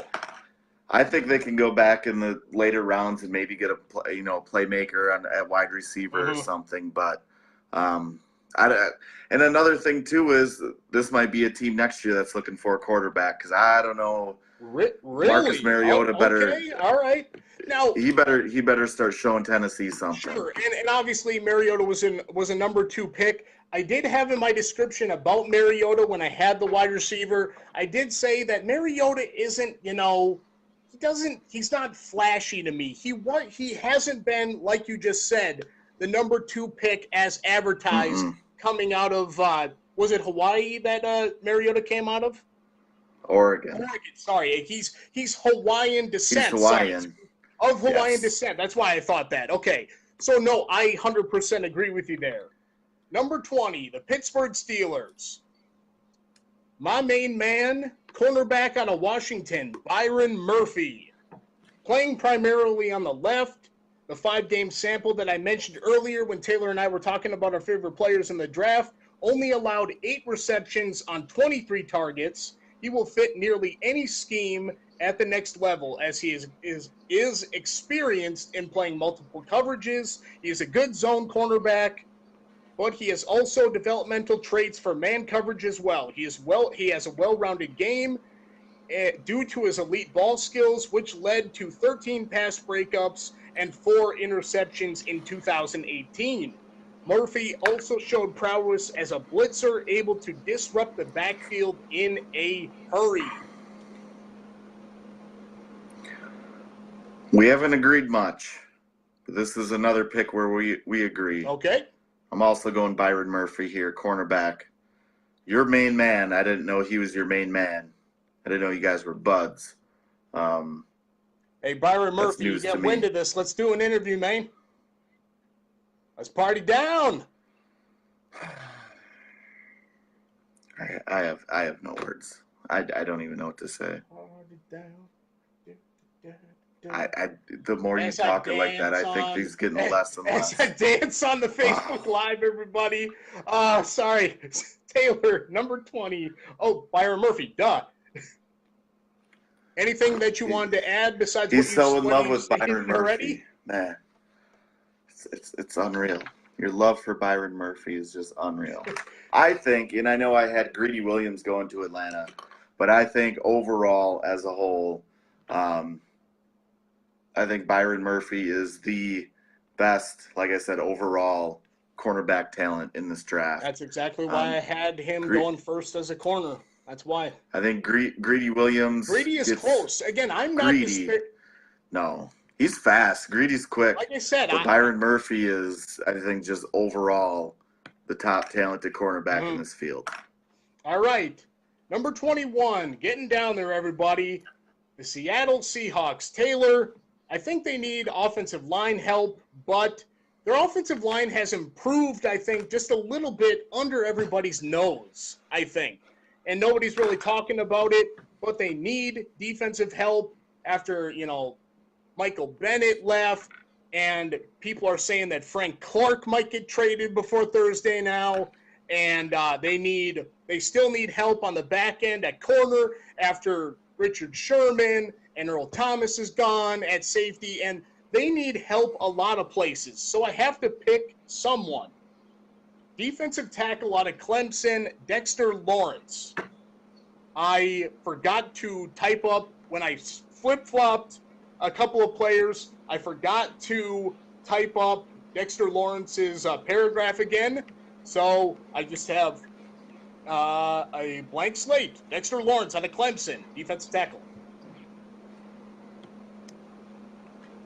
I have, and I think Seattle starts to get back. I don't know if they'll agree to their Legion of Boom, whatever it was called, but I don't.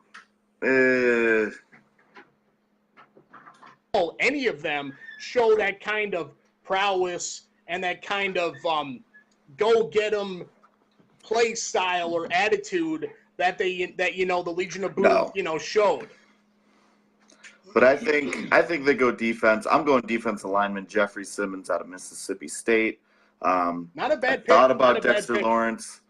And I thought because after Russell Wilson got that big contract extension, I'm like, man, maybe they go offensive lineman here to protect their investment a little bit more. Maybe. But I agree with you. I think that offensive line played a little bit better towards the end of the season. I think it's better than what most people think. So I think they're going to spend this one on defense, maybe grab an offensive lineman in the back half of the draft. But I'm going Jeffrey Simmons out of Mississippi State. Okay. 22, the Baltimore Ravens. Guard/center out of Texas A&M, Eric McCoy. They need guys to protect Lamar Jackson and whoever the running back of the future is, as Baltimore last year played musical chairs at running back. Big time. Do they still have Alex Collins or not? I believe so, yeah. Okay. I was going to say I like Alex Collins a little bit. I had him on my fantasy team last year. I don't think they use Alex Collins in the right way, but that's for a whole nother topic. McCoy has 38 straight starts, 36 of them at center, but he can play guard, and they need interior offensive line help. He has good technique and footwork. McCoy was lights out against Clemson, and impressive against Alabama, two of the top teams in the nation. You can't overstate that enough, showing the ability to match quickness and pass protection and make outstanding plays in space as well. I went defense again on this one. And I mentioned before about how this draft is loaded with defensive players. I went edge rusher Clelin Ferrell out of Clemson. I feel like they need to shore up that defense a little bit better. You can't go wrong with that offense. That pick that you had with Eric McCoy. Mm-hmm. I agree with everything with you that you said on there about protecting Lamar Jackson, opening up more holes for Alex Collins. But I just got, like I said, this is one of the picks where I had to go with my gut. So I went Clelin Ferrell here out of Clemson. Okay.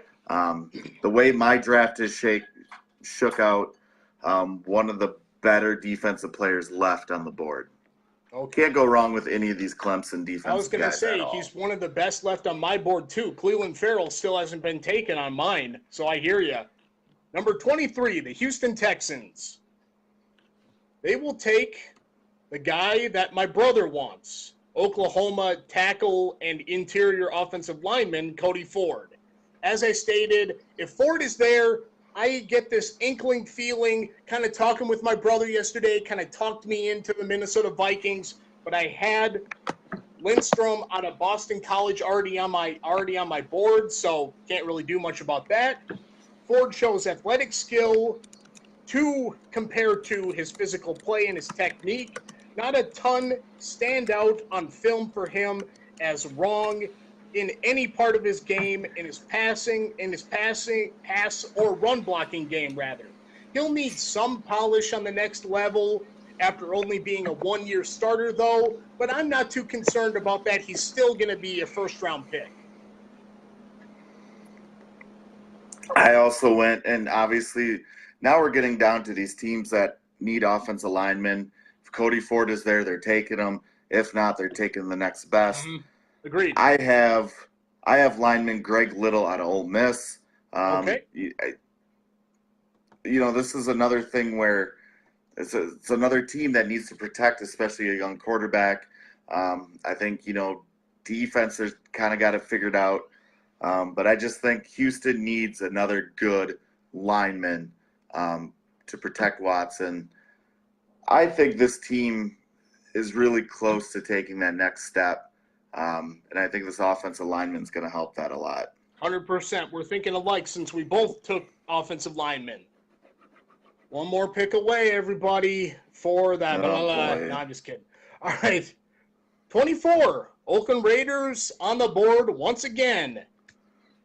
Taylor, with Marshawn Lynch, I have to do this. Again, if I'm thinking logically, then again, John Gruden, I think, is unpredictable right now. Yes, he is. And again, now Mike Mayock is GM, and I trust Mayock a little bit more than John Gruden. No offense to John Gruden, he's got a football mind. His commentary over the years and some of his comments have led me to kind of go. We disagree. I love this commentary. Again, not all of it. I'm saying certain things on certain weeks where I just go, oh boy. Okay, but then again, don't we all do that? Then again, I've made an egregious error every once in a while, and then I come on the show next week and I admit it, and Taylor does the same thing. I'm not singling out John Gruden. I'm just saying I think it could be a surprise, and then Mike Mayock and the Oakland Raiders war room just says, John, whoa, wait a second. Let's not, hold on, pump the brakes. Let's not go there. So reel it back in there, John. Yeah, a little bit. Thus, with Marshawn Lynch, Taylor, in one of my auction drafts in my brother's fantasy football league last year, I believed that the 2 years off for Marshawn Lynch would do him wonders. I paid a price that I will not state in my auction draft I don't recall the exact number, but if I remember, high 20s, early 30s. Too much. Agreed. And I had egg on my face. Thus, they need a running back here. Taylor, we talked about him at the beginning of the episode here. The only one that makes sense out of Alabama, running back Josh Jacobs. Now, before I continue on with my paragraph, people are still saying the Eagles need a running back, and I'm just like, you have Jordan Howard to take the pounding, to be the bulldozer, and then you've got your Josh Adams if he makes the team. You've got your Corey Clement, Wisconsin Badger Corey Clement, who I love. Corey Clement is a change of pace guy, catch a couple of balls out of the back, yada, yada, yada. This isn't about the Eagles. So thus, I don't even think Josh Jacobs lands there. I don't think it's a need either. For the Raiders, I highly disagree. A team-first, high-character prospect with relentless physicality on the field. Jacobs' best trait may be his outstanding vision behind the line of scrimmage and at the second level. His active eyes and ability to find space with timing and velocity allow him to maximize almost every single touch that he receives. Taylor, like I said, if they pass on Josh Jacobs on one of these picks or don't trade to make sure they land their running back of the future, I think it's a huge mistake on Mayock or Gruden or whoever is making the decision. Your pick at number 24. Great minds think alike. I also got Josh Jacobs going in this spot as well. All right, everybody. Taylor, I told you that with many teams, I had 2 players. For the Eagles, I have 3. I must make a decision. I am actually going to let you go first on this one.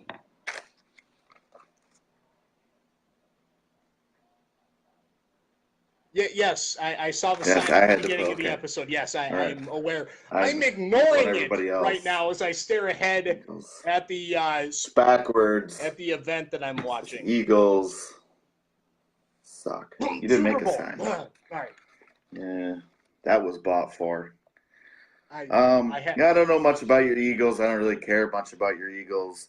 I just picked a from name what out of a hat for the mock. I just said, this guy. Did a little bit of research on your Eagles. I thought about going running back, but then I'm like, no, they got enough weapons at running back. I think they'll be all right. I went offensive lineman. Okay. And I went Chris Lindstrom out of Boston College. How do you feel about that pick? It makes sense from a logical standpoint because I am logical. Because of Brandon Brooks. Brandon Brooks was his Achilles tear last year in December, so nobody knows if he's going to be ready by the time the season starts or if he's going to use a soccer term, Taylor, if he's going to round into form once he starts playing. Thus, the question mark happens. He won't play left guard because Isaac Seumalo was re-signed in the offseason this year. Many Eagles fans do not like Seumalo. I've always been a Seumalo fan. I said when they re-signed him on a past episode that Eagles fans will be proven wrong. Sorry, fans, I got to deviate from you at some points. But no, I like that. Okay. The names on my page here are Greg Little, Dalton Reisner, or Marquise Brown. Okay. I am going to take Dalton Reisner. Horrible. It may be now. Hear me out. Hear me out. Here is the reason. Greg Little would be the heir apparent to Jason Peters, signed a 1-year deal, 37 years old. Jason Peters, Taylor, started every game last year. He came out of just as many as well, with a biceps injury that he played through, a hip injury, I believe, and the list of injuries goes on and on and on, kind of like Santa Claus's list of kids' names and how many toys they want. It's an endless list. It goes on and on and on. Thus, I think they need a player that can play right now. And for the future, Taylor, they take Reisner. Reisner can play left, shift Johnson over to Reisner can play right tackle, his natural position at Kansas State for his entire collegiate career. Shift Lane Johnson to left tackle, which I have said for years now. Some people may not agree with that, but again, not that I don't believe in Reisner, but his natural position is left tackle or right guard or right tackle. So, thus, I trust Lane Johnson more to protect Carson Wentz's blind side. Reisner has been one of the better offensive linemen in college football for a long time, largely due to his masterful hand technique and punishing demeanor. I liked when I thought about it, and I watched some tape on him, and I love just how punishing he is in the trenches. You need that in an offensive lineman. Extremely physical and aggressive. Reisner has started 3 straight seasons at right tackle for Kansas State and has only gotten better. Now, again, this may be a reach, Eagles fans. Could maybe get Reisner in the second round or trade up a little bit to get him and take a slot receiver here. Now, Taylor, everybody is saying Marquise Brown because Nelson Aguilar has 1 year left and no real contract talks have taken place. And with Deshaun Jackson being long in the tooth, being 32 years old, how much longer can he burn past defenders? So I get it. I don't say we don't need Marquise Brown, but I'm just saying that there are other wide receivers that can play the slot that I do like as well. Also, taking Reisner allows him to play right tackle, his natural position, move Johnson over to left tackle, where Greg Little, I don't know if he can play right tackle, thus Jason Peters still on the field, and are we just going to sit our first round pick? I don't like that idea. So maybe a reach, maybe a jump a little bit. Dalton Reisner, maybe I'll be wrong. Who knows? I wait with bated breath and nervous anticipation. They're going to screw it up. No, I'm just kidding. Yeah, because Howie Roseman built a Super Bowl team in 2 years after Chip Kelly got the boot. What's Chip Kelly doing now? Don't you remember? We covered it on a news topic. Head coach of UCLA. Remember? That's what I thought. Yeah. He's forgettable. Well, you can say that again. I gave you crap for your. Well, I might be all right without my charger. We'll see. Want to state your pick, and then I can move on, and you can go grab it. For Indianapolis, let's do it. All right, your Eagles pick. Who you got?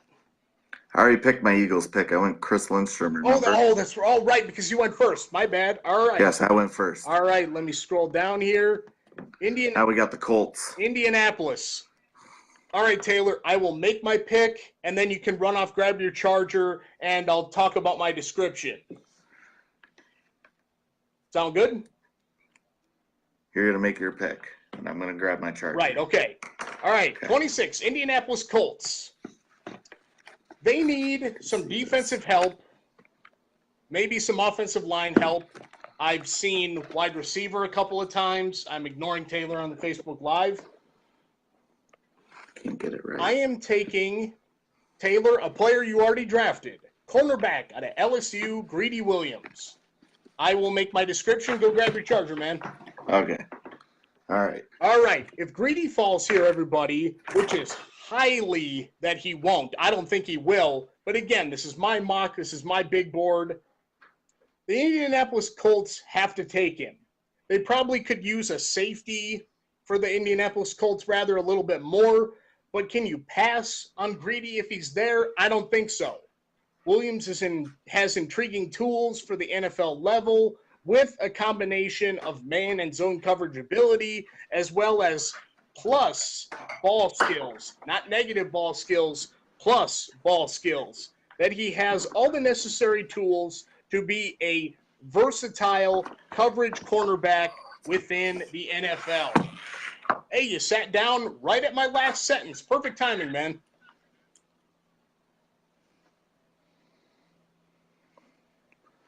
All right, I'm back, kind of. I said you sat down right at my last sentence. Perfect timing. Oh, all right. I rearrange some things. Number 26. Who did you pick? Greedy Williams.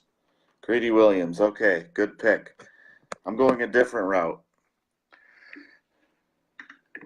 Unmute myself. I am going for a playmaker for Andrew Luck. I'm going wide receiver DK Metcalf out of Ole Miss. Okay. I just feel like they need somebody opposite of T.Y. Hilton. I don't think that's a bad pick at all. I actually like that. Hey, they need somebody else to stretch the field and alleviate some pressure off of T.Y. Hilton. The Colts are another team that are like right there.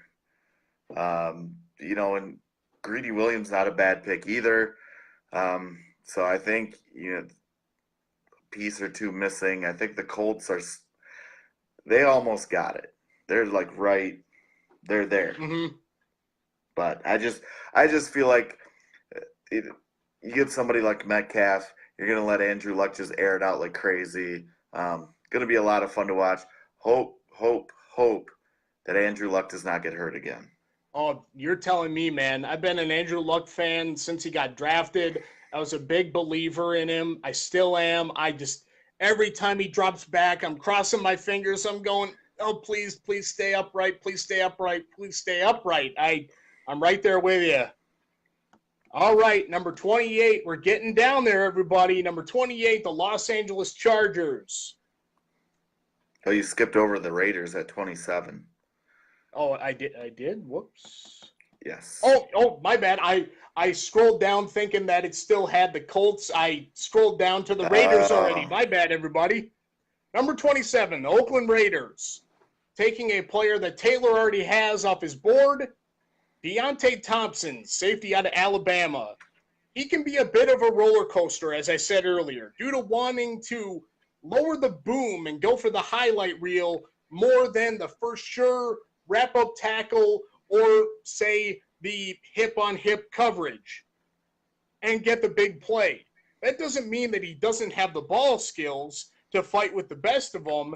That should only get better with some discipline. I just think that Deionate Thompson needs just a little bit of discipline. Again, not saying anything about his game. It's just a mental thing where you just have to say, hey, let's go for the smart thing here versus the highlight reel. And while when it comes to mental things, Taylor, I know that you know this, when it comes to mental aspects of a player, when it's ingrained in your brain, it takes some time to get out of that mode, to rewire the brain, rather, to say, instead of laying the SmackDown, rather, at the SmackDown Hotel, the Dwayne Johnson, no, I'm just kidding. And you Rudy Poo. And to go for the safe play instead of the big highlight reel. But I have the Raiders taking more defensive help. Deionate Thompson, safety out of Alabama. I like it. I was thinking. I'm saying the Raiders go with the other tight end from Iowa. I'm going Noah Fant. Okay. Maybe another playmaker for Derek Carr. I don't know. This is another thing where I think John Gruden's going to just lick his chops and say, man, I really wish I could do a John Gruden impression, but I can't. That guy, that guy right there, I can't do it. I can't. He always has to throw in that guy, Nobody has any names. It's just player. And he's always got the look, like. John Gruden. I like him. I don't care what you say. Oh, that wasn't. No, I was just laughing with it. I wasn't saying it's a bad thing. I was just laughing. No, I don't care what you say about John Gruden, good or bad. He's the greatest coach ever. No. Okay, I was going to say, hang on. Not that far. No, I think he wants to give Derek Carr some more playmakers and say, hey, I'm going to give you these playmakers. Either do something with them, or you're out of there. So I don't. No offense. You like this guy. I like him. I even asked before, how many tight ends from the same school? Like, has there ever been two tight ends from the same school drafted in the first round? I don't think so. I'd be shocked if there was. Same. But no, either with either one of these Iowan tight ends, you really can't go wrong. Mm-hmm.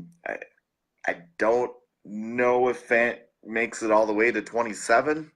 But if he's there in the Raiders' lap, they're gonna snatch him up quickly. I believe it was about a week ago, up until a week ago when I changed it, I had the Raiders taking another wide receiver because I think they need someone to take attention off of Antonio Brown. Antonio Brown's still getting double covered every time down. Yeah, but they don't really have another 1A wide receiver across from the field. It's Antonio Brown and a really, no offense to Marshawn Lynch, but decrepit Marshawn Lynch at this point. Yeah, and hopefully, even with, because we both picked Josh Jacobs a couple picks ahead of time, it's going to alleviate pressure off Antonio Brown. Mm-hmm. No Jordy Nelson. He was a shell of what he was in Green Bay. 100%. But he still had a good year last year, mainly because he was the only guy they had. But yeah, they just got to give Derek Carr some playmakers and see if he can't make something out of nothing. I don't know. Maybe they'll make something out of him.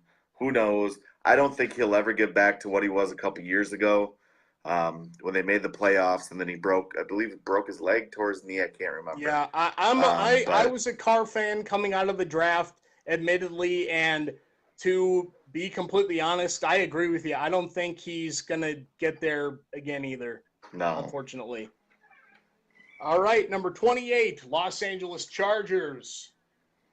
I didn't say San Diego for once, everybody. It's good. I for the longest time, if you're new to the podcast and on Facebook Live, I have said San Diego time after time after time. Again, like I said with Deionate Thompson, it just takes time to rewire that part of your brain that just where something, and it takes time to correct that. Thus, Los Angeles Chargers did it again. Awesome. I'm proud of myself. Little victories, Taylor. Little victories. Wait till the season, you'll screw up. There's probably something to that. All right. Cornerback out of Temple, Rock Ya-Sin. I had the Eagles taking Rock Ya-Sin when I first started my mock draft. My very first all-completed mock draft, which seems eons ago.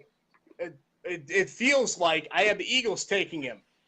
I think now the Chargers could probably use some offensive line help.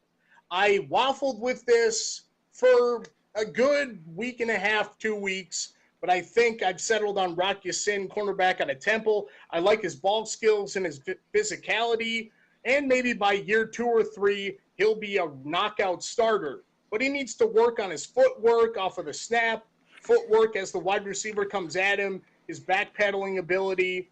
He's a better man coverage cornerback versus zone, which will debate on what team takes him, on what their defensive coordinator, whatever team that is, likes to run. And zone, Taylor, when you watch him on film, zone makes him look uncomfortable, to say the least. Nothing that can't be worked on, though, but I like Rock Ya-Sin. I like his playing ability, everything that I just said. And you know what? When I first had the Eagles taking him, I said, if they take Rock Ya-Sin, how can I not get a jersey that says Ya-Sin on the back? How could I not? If they take him, that is. How could I not?